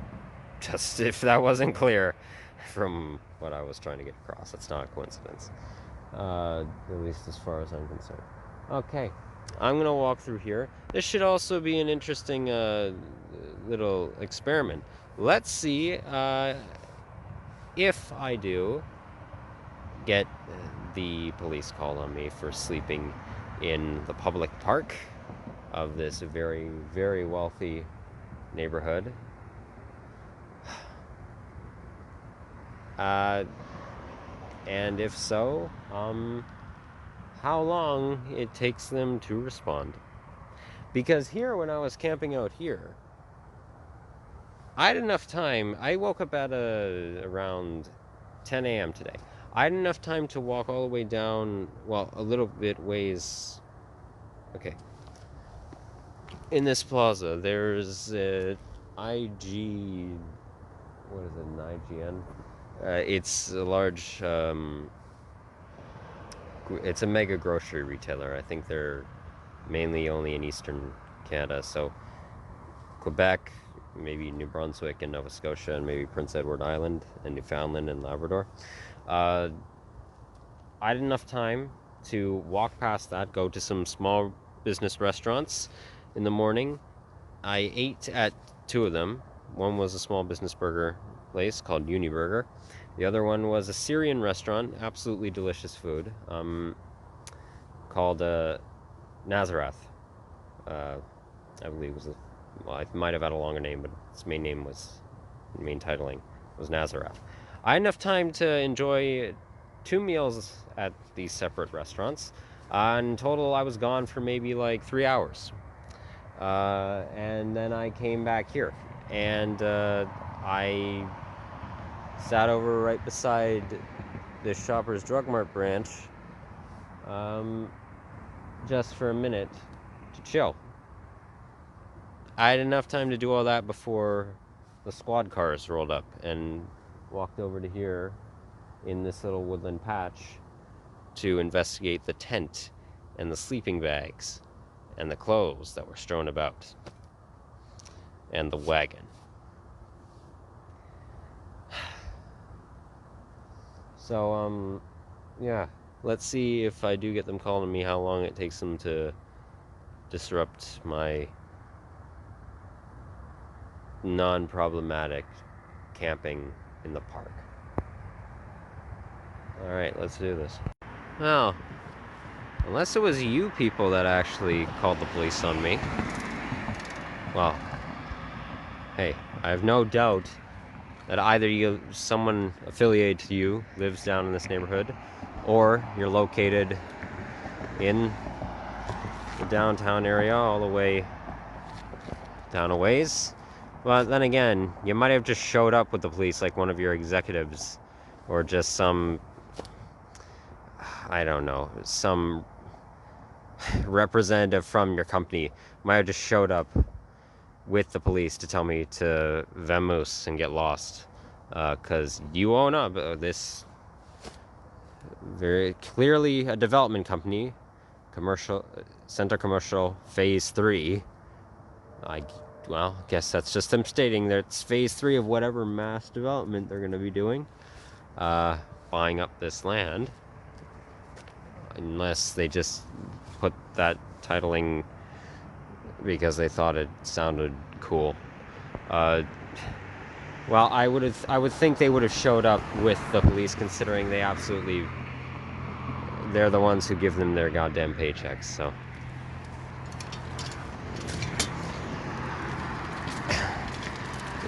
Companies like that provide governments with their fucking funding. Okay, I'm barely up the road, and I'm sure from footage that I will have cobbled together before this in the day in Vermont, well, and also from footage I filmed today down a ways along the main road here, in St. Rose, well, you can already notice a difference in housing and vehicles and maintenance of lawns and just the whole general infrastructure of the goddamn place. Oh, and hedges, because of course there's fucking hedges. Why wouldn't there be fucking hedges? Rich people and their goddamn hedges. And very...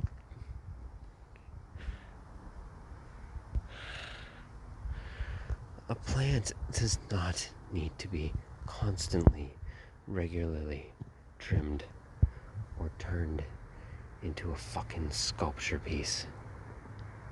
You want to make a sculpture?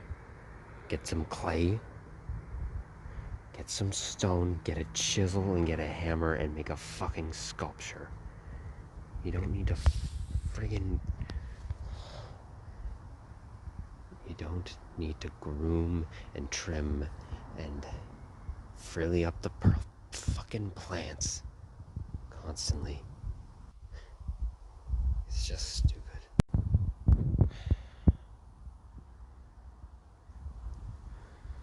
I tell you, every time, so far, it's always been these places that are more eerie than any other parts of cityscapes for me. Always are, as I know what it fucking represents. Huh.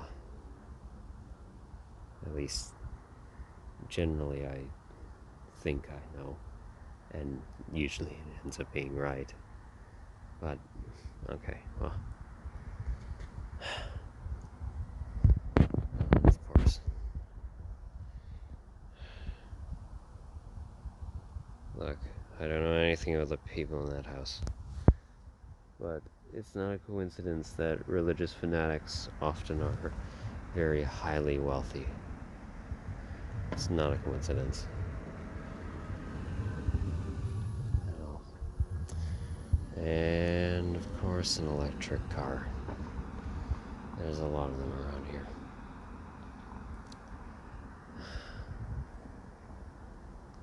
Alright. I have two options.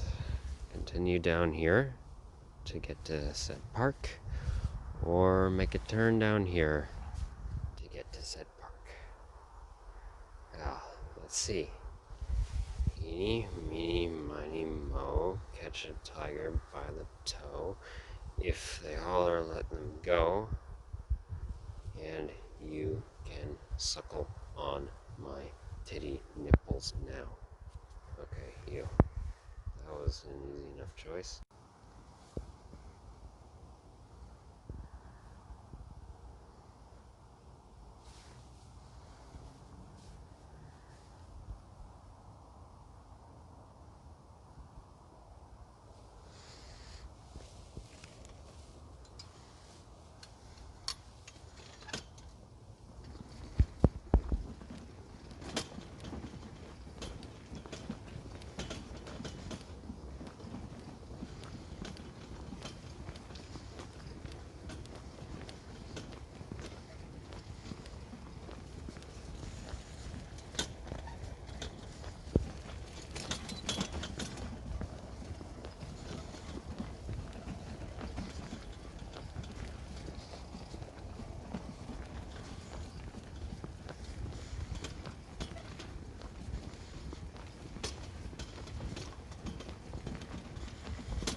Jesus Christ.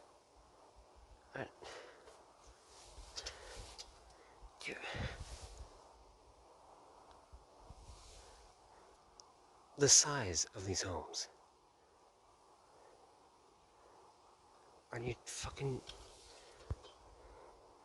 Are you trying to live in Count Dracula's castle? What the hell? Look, don't get me wrong. Just design-wise. Architecturally, very nice, very pretty. It's clearly got some Romanian-inspired architecture, Eastern European, Romanian, Moldovan, maybe, architecture.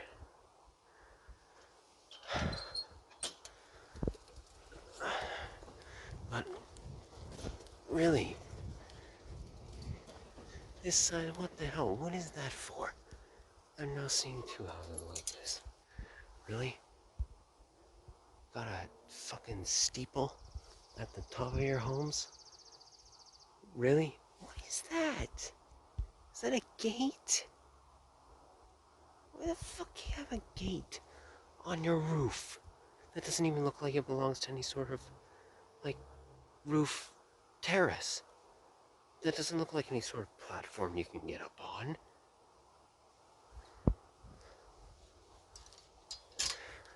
Like, accessibility to the roof? Really?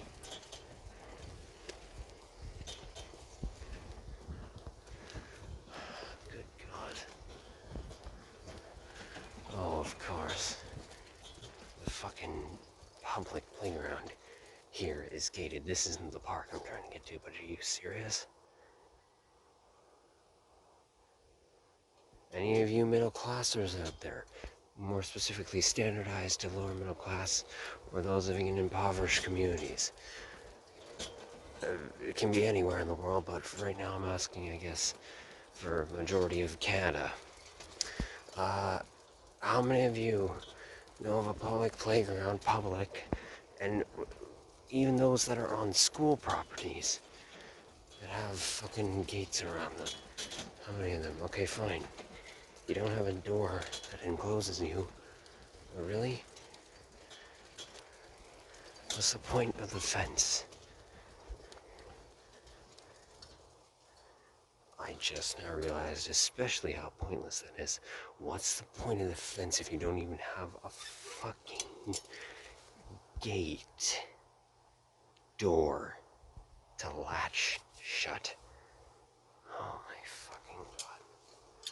You know what a gate is designed to do? A gate is designed... The idea of a gate, the concept of a fucking gate, a fence of some kind, is for the purposes of either keeping something enclosed, keeping something in, or keeping something out of a said designated area. That is the point of a fence or a gate. Why would you build one and not put a goddamn gate door?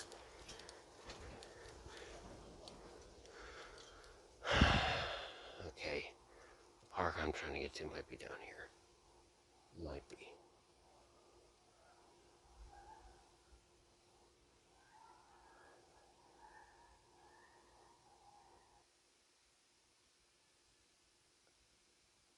Okay. Either those were some very drunk and bombastically excited people, or they're having an orgy together, or someone's being tortured. I have no freaking clue. I mean, two of those options aren't inherently bad. The first two. And okay, the torture one, well, done consentfully and lovingly, in a lovingly rough way as far as I'm concerned of sexology. Okay then, okay, never mind. All three aren't inherently bad, to some measure of degree. But, I don't know what I'm saying by this point. Okay. You, Cardi B, just chill here for a minute. If anyone wants to fucking report this outside of their home, well, suck my dick. It's on a bike path on the public street. I know you may not think it's public. Well, it's only public for your class, but, well, screw you.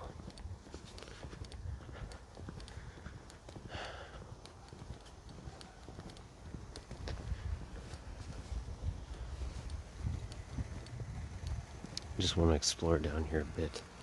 Just get some shots, and I would also like to maybe figure out where this yelling is coming from.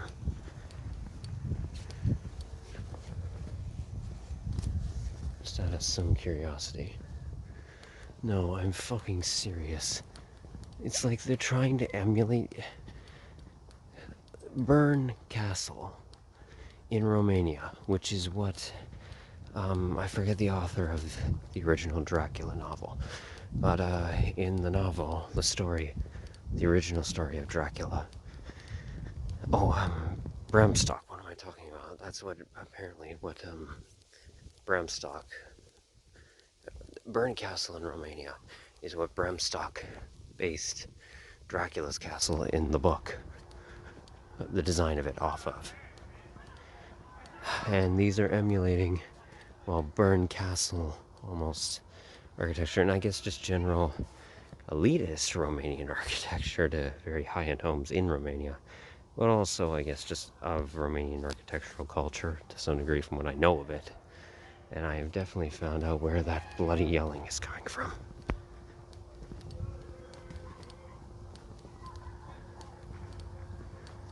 Because a house party is being thrown here, I guess. Yep, definitely. I can hear the music blaring from inside. So, this is the hydro field that cuts through that I was talking about.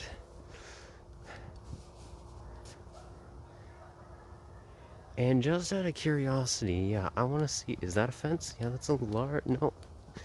Is it? That might be a large fence. Oh, no, it's not. No, it's just this hydro wire. By the way, I would like to get a look at the actual housing units over here.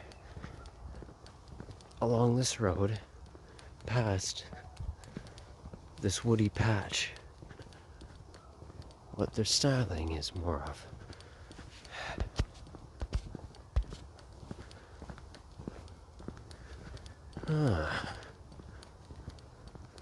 Okay.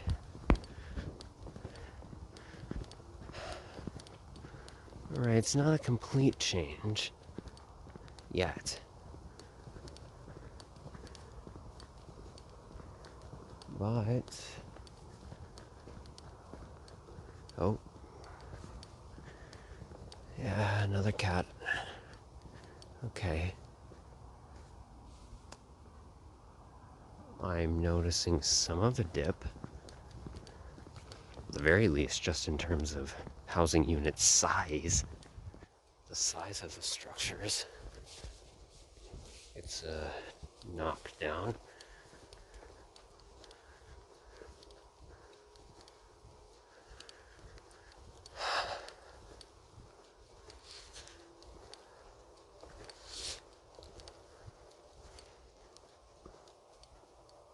Hey, am I back on the... holy hell I am. Okay. Well, what do you know? This is the road I came up from when I was walking from the industrial area out of Vermont into St. Rose. And I walked along that road by the school over there. And this area has a large mix of very much standardized middle class to upper middle class housing units, and over there more lower income. And then when you get past this road that runs along here, get off the road myself right now as I explain that, it gets very much into more, very much lower middle class, typical, well, ownership of the housing. But here is mixed. I don't know if you can very much tell right now, but, well, you might be able to see with some of the housing units over there.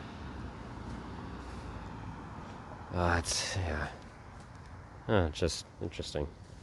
I didn't know I was that close to this road again. Well, I am going back down here. And, oh, that's a pretty image.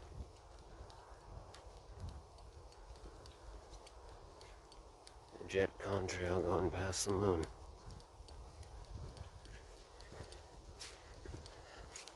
Okay.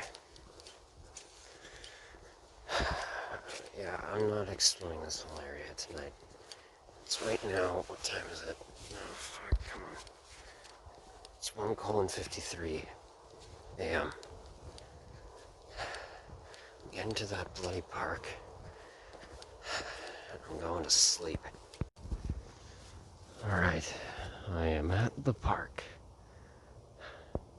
It's right behind what appears to be a daycare or nursery of some kind. God, those dolls hanging off the gate, that's not terrifying at all. And that's also definitely not tacky. Yeah, okay. Let's hope that no one reports me for being in here. Why do you have fucking lights underneath your trees to illuminate the trees on your lawn? What does that do other than show them off? Show off the dead branches. Yes, nature, it is very fascinating in dendrology how tree life functions. Yes, neat. I highly doubt you have that there for that reason. Why would, if you're gonna claim that's for safety precautions, like to illuminate your yard? Well, it doesn't fucking illuminate your yard. It illuminates your trees. Like your whole house, the whole side of your fucking house is darker than a vampire bat's ass.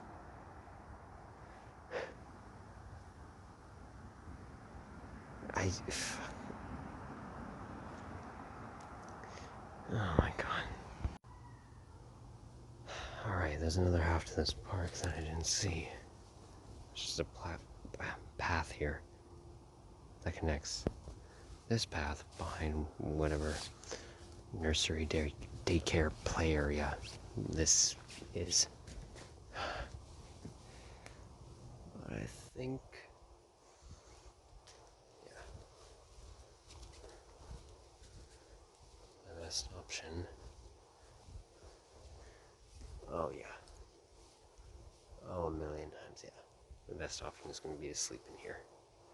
It's very, very dark. Even with the luminescent light of this courtyard. Well, let's hope nobody's actually living in here. There's some sort of caretaker of the place. So that they don't see me going in here for the night. Alright.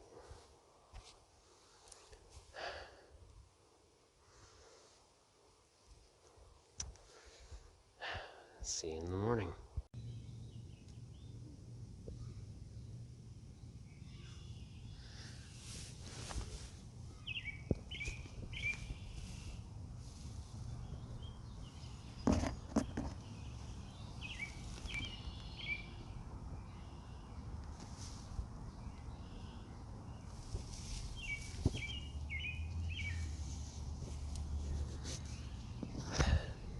Well, guess so far no complaints, because I don't think anyone's noticed that I'm here. Good. Wow. Okay. During the daylight hours, this neighborhood is unbelievably well kept. In fact, this is more well kept than the ultra wealthy neighborhood that is right where Cité de la Santé Hospital is. Oh, wow. I think I can tell what franchise they're a fan of. Nothing wrong with that. But the vehicle is, well, I saw them driving on the road yesterday. And I'm pretty sure the only reason they have it is for, well, an attempt at gaining sex appeal. And that's just kind of just a lucky guess at best. But I think it's a fairly well-rounded one. Okay. Yeah, this is incredibly nice. Incredibly lavish design, well-kept gardens. As you can see, some of the tenants are tending to their, well, their properties. Okay. Really? Yeah, in the daylight. Wow. Yeah, that's an even more stupid design than I had initially thought. Yeah, I was exactly right, it looks like, from what I had thought last night. Why the fuck do you have just a portion of a gate bar? Just a gate. A metal section of gate material on your roof. Why? What is this? A metal steeple? What is the point? Why? No, like, seriously, that looks even more just aesthetically, as far as, well, my opinion goes, that looks even more fucking atrocious in the daylight.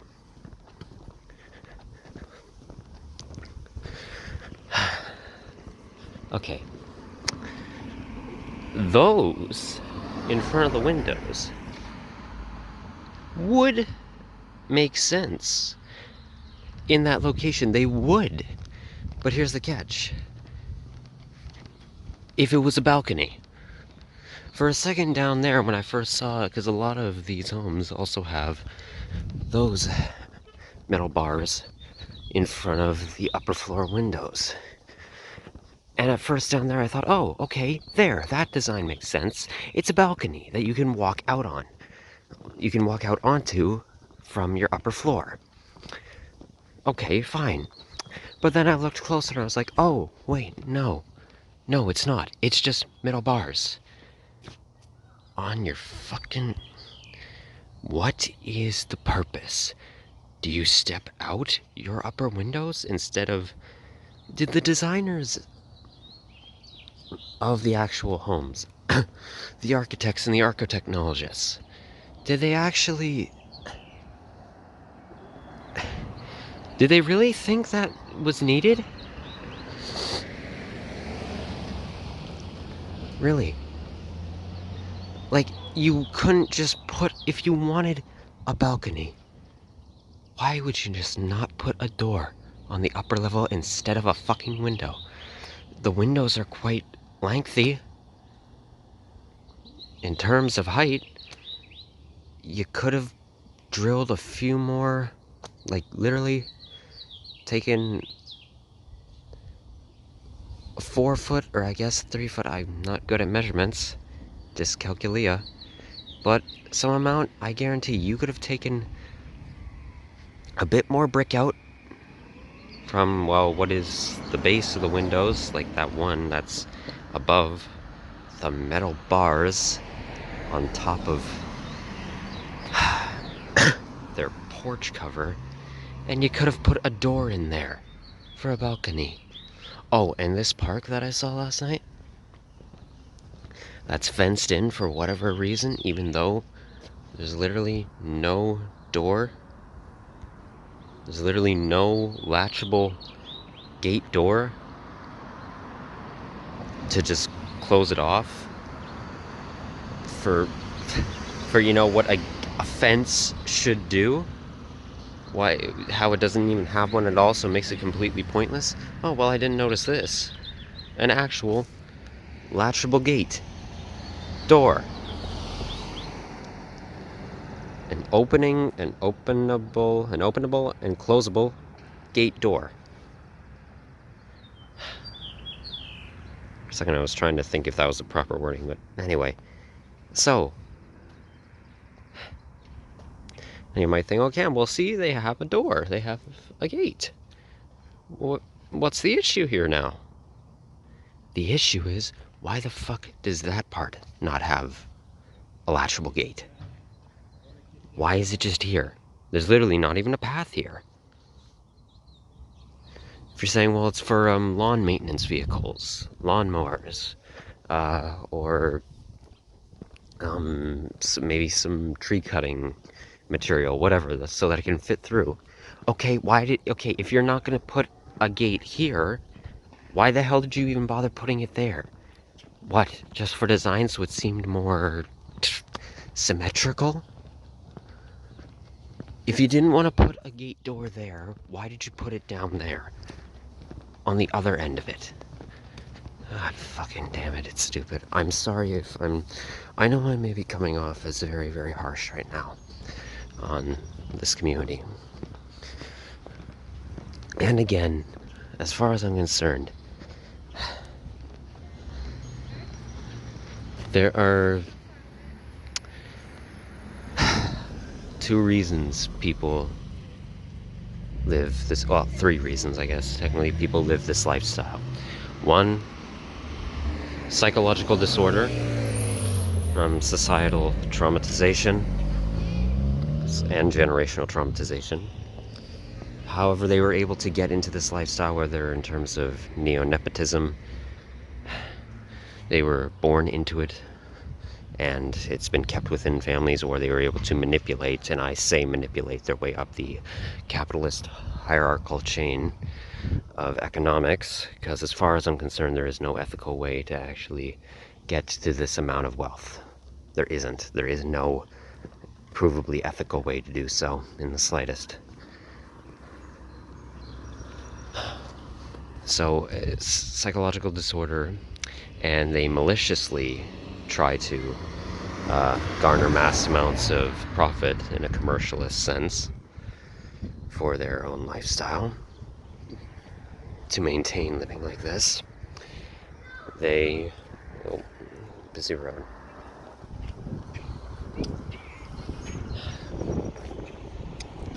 They have psychological disorders as well, and have been indoctrinated into believing that however they are maintaining this lifestyle financially, well, it's the only way that it can be done, or it's the proper way to do so based in accordance with humanity's nature, which is not true in the slightest.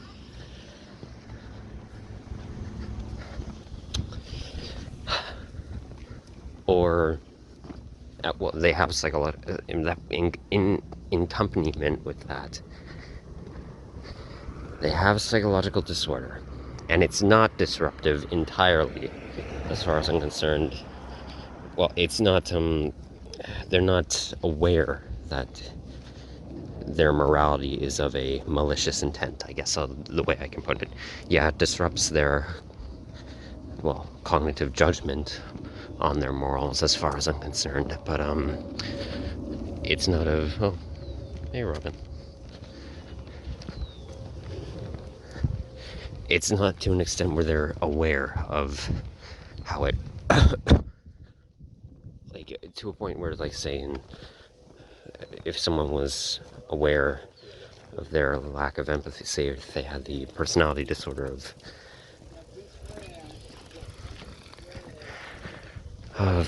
psychopathy, or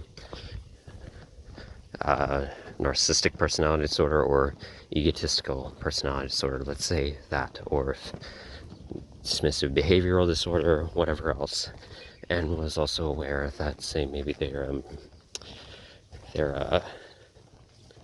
let's say if they had, if they were psychotic, if they had a psychotic disorder, or were heavily internally depressed, or if they had histrionic personality disorder and were internally depressed and only did what they did just to, well, garner social fame and try and relieve that sensation of mass uncomfortability emotionally. Okay, let's go with any one of those examples. And they were aware of it, and they're like, well, I just don't fucking care. I don't care if I manipulate as many people as I have to, and utilize a problematic system for my own benefit until the day I die, basically. And I have not only researched people who hold these beliefs in private and are aware of it. I have met people, and there are people in my daily life, even to some degree, who I know that know they do this, and they don't care. Well, here's my answer to you. The point being, in this regard, as someone is aware how it's, well, corrupted some psychological disorders to this extent have corrupted their morals in terms of philopsychology. Well, no shit, I would tell them, no shit, you're a fucking sociopath, or you're an egotist, or you're a narcissist, or you're a histrionic, or you're very much internally depressed, you suffer from major depression, and you constantly go to this conformist, well, lifestyle to try and appease other people's perceptions of you, and also so that you can hopefully, ideally live a comfortable life. Yeah, no shit, and you're dismissive as well, so of course you don't care what other people think of you. Like, I don't know what answer you want from me in that regard. And also, like, if I was in conversation with someone like this, telling them, like, no shit, of course you don't care. You have this disorder. Oh, or in terms of psychosis, of course you don't believe you're delusional. Because you're delusional in this regard. Now, obviously, don't take this as an ableist sense. I believe these people can change. I think it's delusional to believe they can't, especially in the realms of personality and persona, as that is projected cognitive thought process, or what's generally agreed upon to be projective cognitive thought process in psychology, plus that of behavioral traits and tendencies.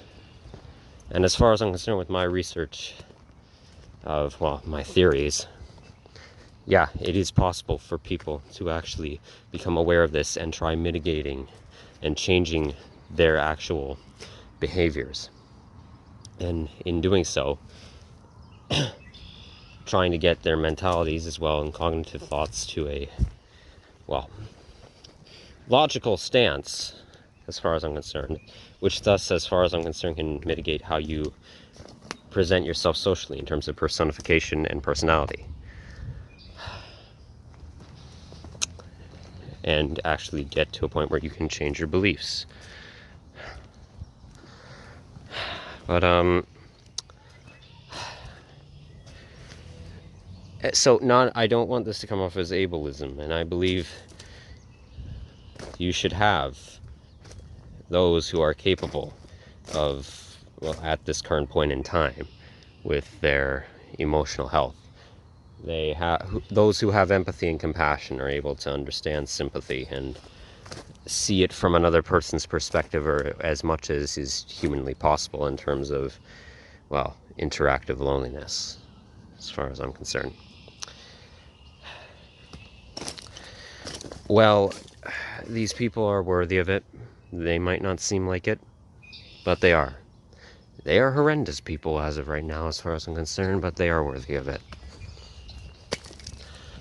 Because not being given it in the first place, as far as I'm concerned, is what causes it either to actually, in terms of gain trauma, to form these disorders, or in terms of, say, well, the only personality disorder that we know of as of right now that you can actually be born with and congenitally is a sociopathy due to neural damage and malformation in the frontal cortex of the brain in well, birth, at birth. And even then, with congenital sociopathy, as far as I'm concerned, people can become self-aware of their actions and try and mitigate it. As there has been cases in the past that prove so.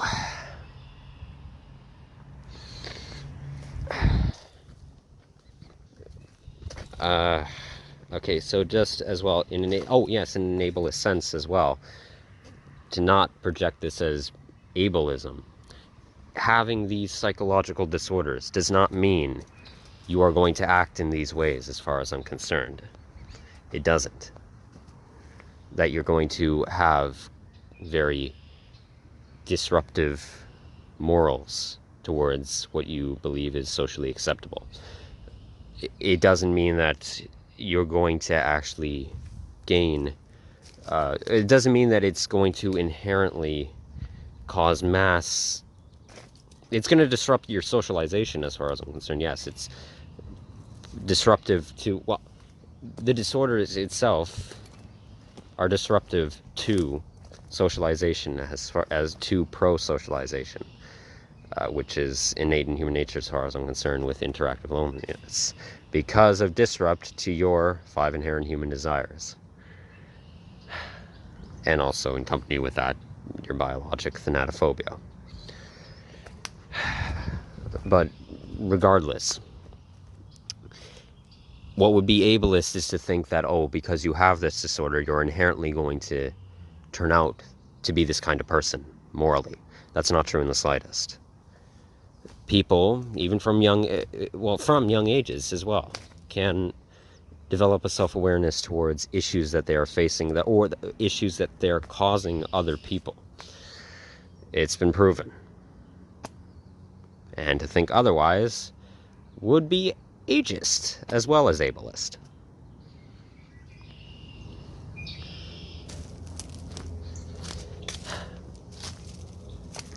So, point being, as far as I'm concerned, these people can change.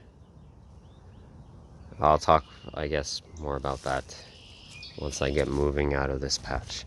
But first, I am going to eat some leftovers from restaurants I've eaten at and gotten to-go bags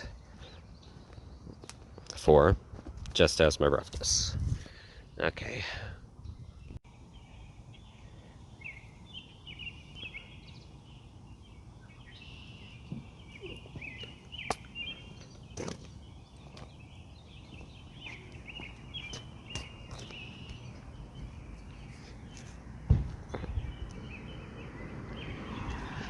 What the actual fuck is this design? No, I'm bloody serious. What the hell is this?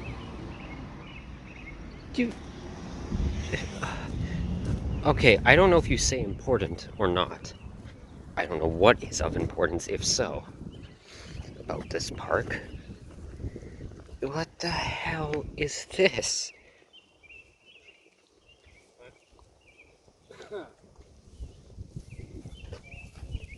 Alright. I obviously can't read this, but just going off of estimate from the hours this park has, well, a limited time that you can be in it. Which is making me wonder if this is not a public park, but in fact a private park, owned by some organization.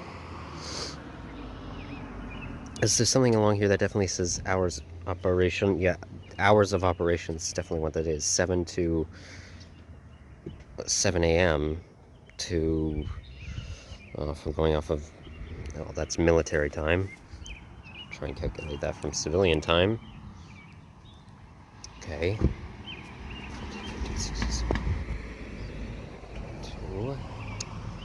3, 4, 5, 6, 7, 8.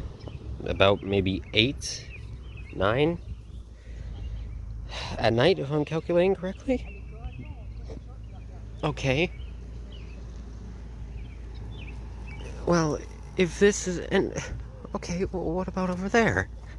You can literally just walk right through. And you could also just walk right through these, whatever this is supposed to be, because these aren't gate doors. That's a gate door right there. For a second, when I was actually in the park, I thought these were as well, and they were just slid open. Well, this is, oh my god, what the hell? What the actual hell?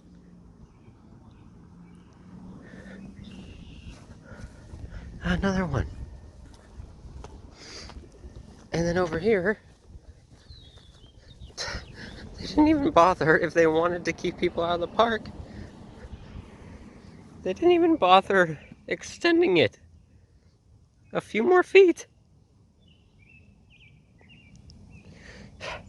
Look. If this is an attempt at pseudo-segregation, for whatever fucking reason, because well, then it's the worst attempt I've ever seen. What other explanation is there for this design? Is this just unless it's some popular fad of a design amongst elitist park owners? It makes even less sense considering if I just go over here, and if anyone was just to walk over into the adjacent subdivision,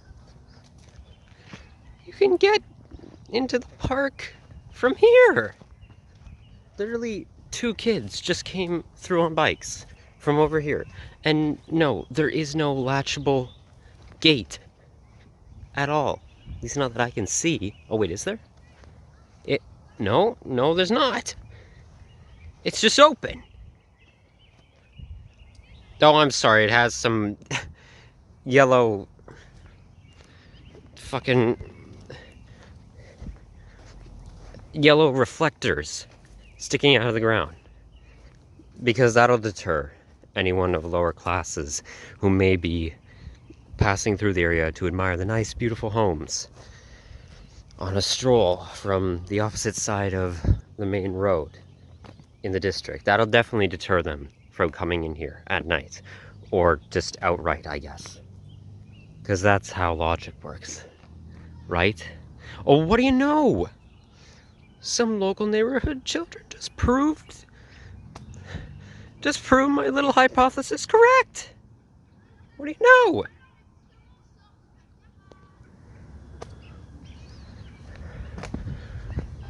I don't fucking know. I honestly don't fucking know.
Okay, so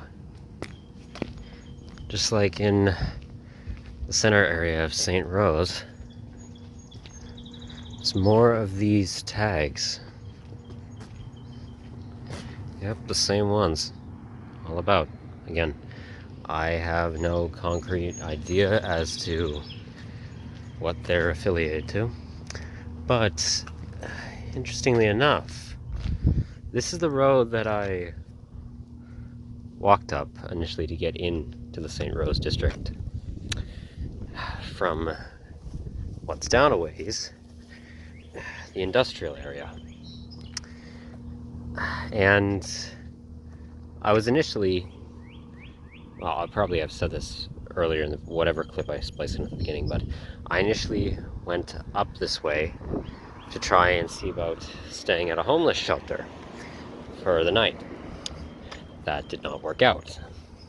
But anyway, that's why I had initially trekked along this area through the night. And I had stopped here to, well,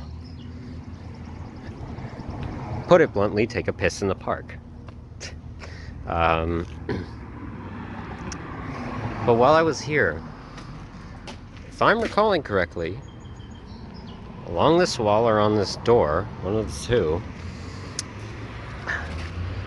there was what appeared to be a missing persons poster.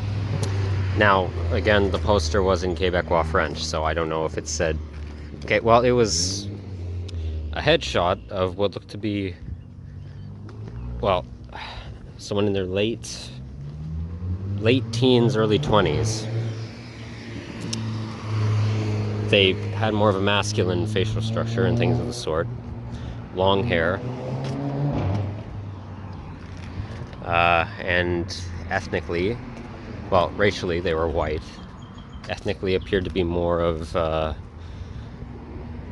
Western European Germanic heritage. Maybe German, Czech, Austrian, around, well, geographically, more of a Western Central Europe, I guess. But I don't know, obviously, because I couldn't read it. I don't know if it said missing or wanted, but it was here. And now, and that was about, well, today's May 6th. May the 6th. And that was about, okay, so let's say second, it's about 3 or 4 days ago. So, where did it go? Well, obviously it either blew off or someone took it down. I don't know if that means whoever put up the initial poster, if it was some sort of organization or just an individual person, if they found that individual, or if they just, well, for what, I don't know what the reason would be, if they just decided to take it down because they gave up the search, if there was a search for that person. Well, I don't know. Interesting, though, that, well, given corruption, obviously, within law enforcement, I don't think that if that individual was from any other residence of the city, except for maybe the more lavish end ones, that they would have put it, if it was law enforcement that put it up, they would have just stuck it in this area. I highly doubt it.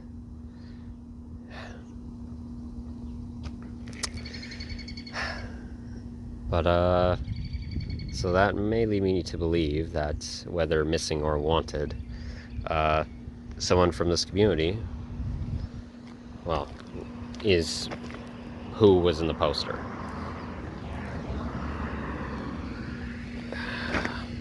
But again, that's just speculation right now. I don't have a concrete understanding of what happened. But, well,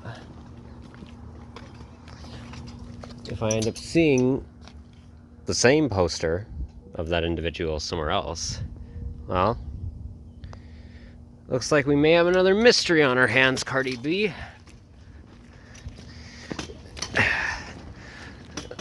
That, along with the mystery of the potential insurance fraud fire of House 265 on St. Rose Boulevard, which all of you viewers will see in part 2 of Exploring Laval. So,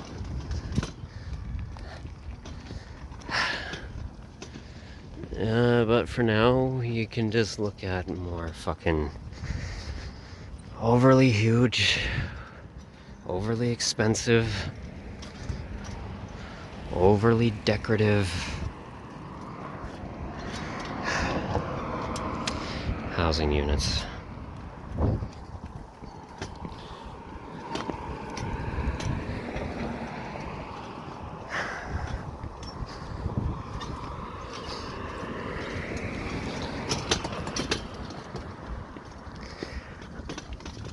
I think I'm going to also, though, just right now, retract somewhat of what I said last night in regards to, well, bush, yard keeping. That is very popular amongst wealthy communities.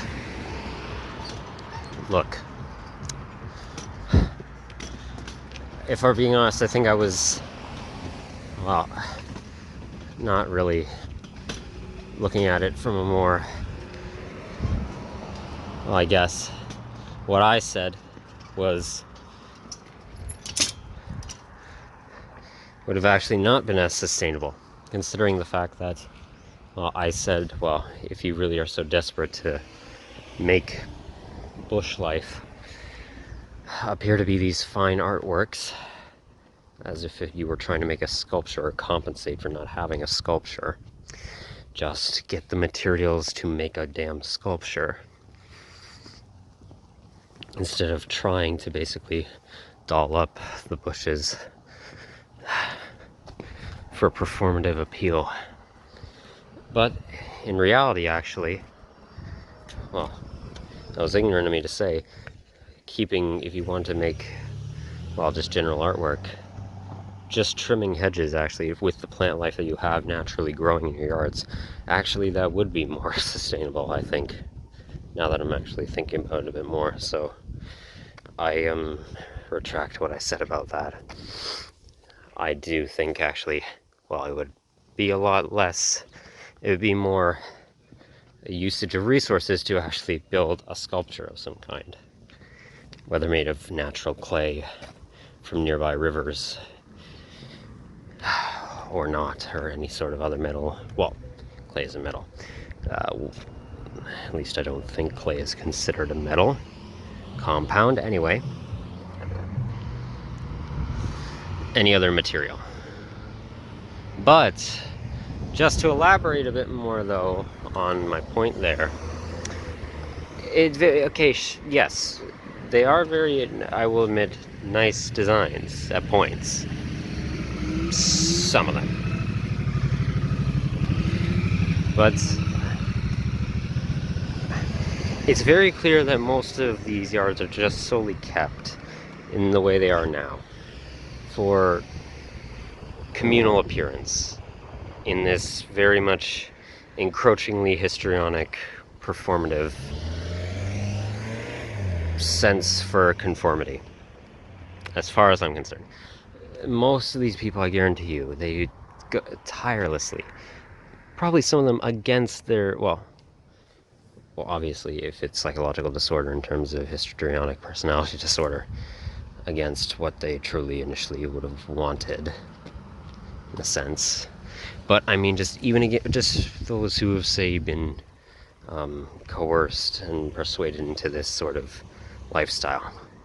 even they, I don't think, really at many points of the day have the time to keep care of these plants, which is why I don't doubt that a lot of more higher end wealthy, or even small business landscaping companies get hired out to keep care of the yards, especially in the summertime. And I know that for a fact, especially because I worked for a landscaping company when I was staying in Crow's Landing, Ontario, at the lake. And on that lake, the landscaping company I worked for, we solely, because of storm damage, that a giant thunderstorm that had ravaged the entire area, we were working for solely clientele on that lake. And they were very, very wealthy, most of them. Most of them, from my knowledge, were very, very, well, had a lot of spending money to repair said damages. And I think my employers, they charged, just on average even, I think it was for who they were catering to, I think I remember overhearing them say that they charged like either 5,000, was it 5,000? It's either 5,000 or 50,000, or no, 5,000, it was either 5,000, 15,000, or 50,000, like per job. Not per day, but per job done. They charge, like, just in total that much. It was one of the three, 5,000, 15,000, or $50,000.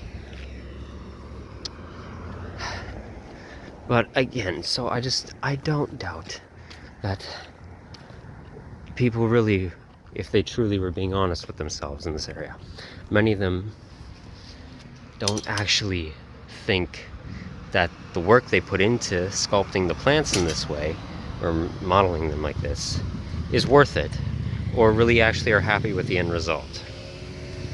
Or they're only supposedly happy because it appeals to someone else solely, and it doesn't have any sort of, well, benefit to them in terms of their happiness, in terms of their, well, what would be gratifying to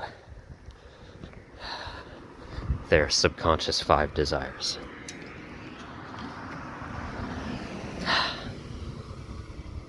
But,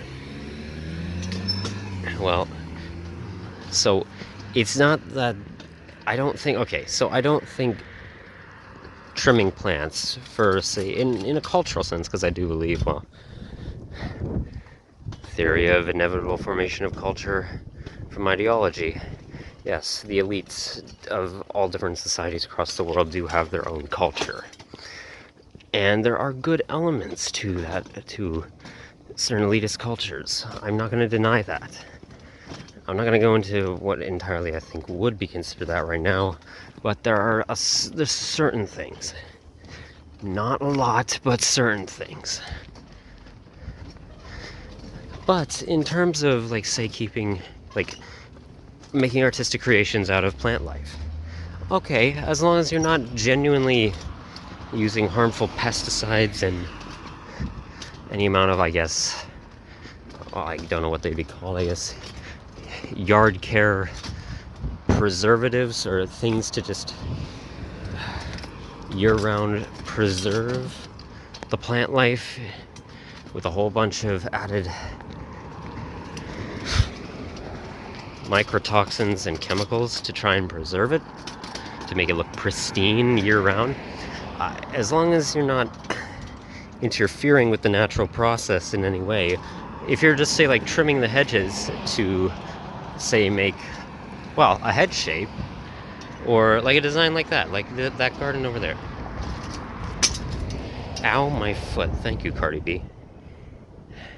Like that. If you're trimming the hedges to keep it looking to that sort of design, well, then I don't think there's anything inherently wrong with that. And it can look nice. There are genuinely, and I've seen, very pretty plant life artistic designs.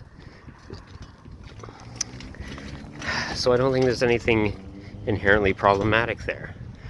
What is problematic, though, is going to excessive lengths to keep it looking so bloody pristine, even if you're just using natural, more eco-friendly means of doing so. Going to excessive, unnecessary lengths to do so. And for the purposes, as far as I'm concerned, morally, of being conformist and just solely comforting the opinions of others who practice elitism or are affiliated with elite factions of a society. I think that's a problem. And that's so clearly what most of these people do. I don't care, and for my opinion, it doesn't look as nice. Perfect example of what I'm fucking talking about. I saw that before when I was coming up here. You have, no, you don't have, you installed a waterfall in your front goddamn yard. You didn't have that. I know for a fact you didn't have that. You installed that. That is not a naturally occurring thing that was in the ecosystem of this area initially. No, it fucking wasn't, and you know it. You installed that. Oh, it does a little spraying trick. Is that actually? Well, okay, maybe that's the wind. No, actually, no. Screw off. That's not the wind. It's clearly not. Look at the trees. It's not blowing near enough for it to be doing. You know what? I'm gonna go across the road and film that. That's fucking ridiculous. Yeah. not naturally occurring. What is that fountain doing?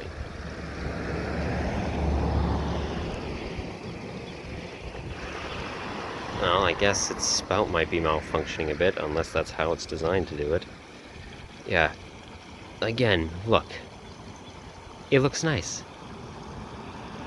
Because it's mimicking... I'll tell you why it looks nice. Because it's mimicking what would be a naturally occurring waterfall in the wilderness. Or in a local ecosystem like, say, a natural park. That's why it looks nice. But you know why it's not nice in my opinion? Because it's not natural. It's not. You installed all of this.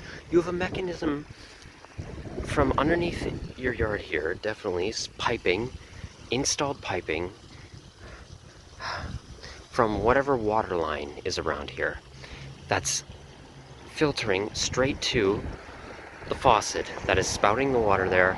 It's going back down into this little pond here that has a tarp underneath it, because otherwise, I guarantee you, it would probably cause damage to the lawn. If it didn't have that tarp to just collect the water, and I don't know whatever else it does with it, if it just filters it back through that fountain, well, you're probably going to flood the underworks of the entire lawn and damage any piping around here. Or maybe even hydro lines for electricity that are running under the ground. You went to all this effort just clearly to impress people.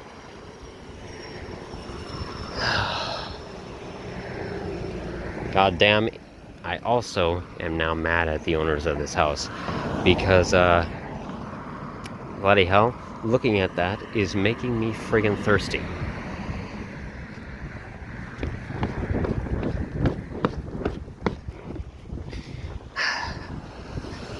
I haven't had water today, only from what I have in my cooler, well, what I had left of some almond milk.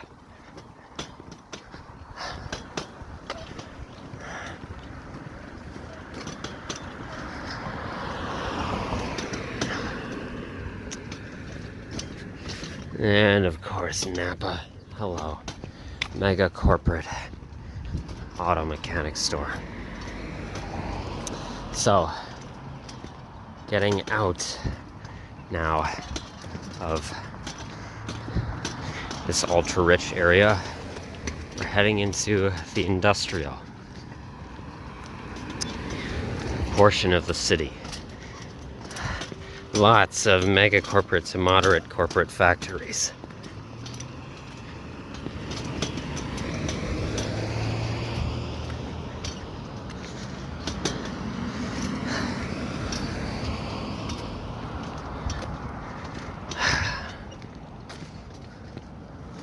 Okay.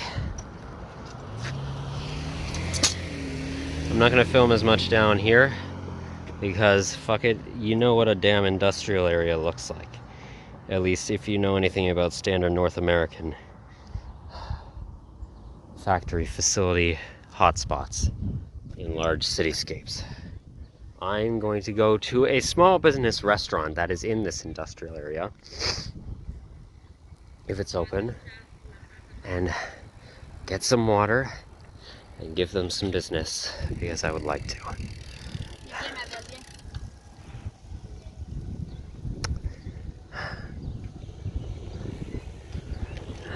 You look like I saw your sign when coming up this road. You seem to be the main developers of this area. And the fact that you've plastered your logo right at the entrance to this neighborhood.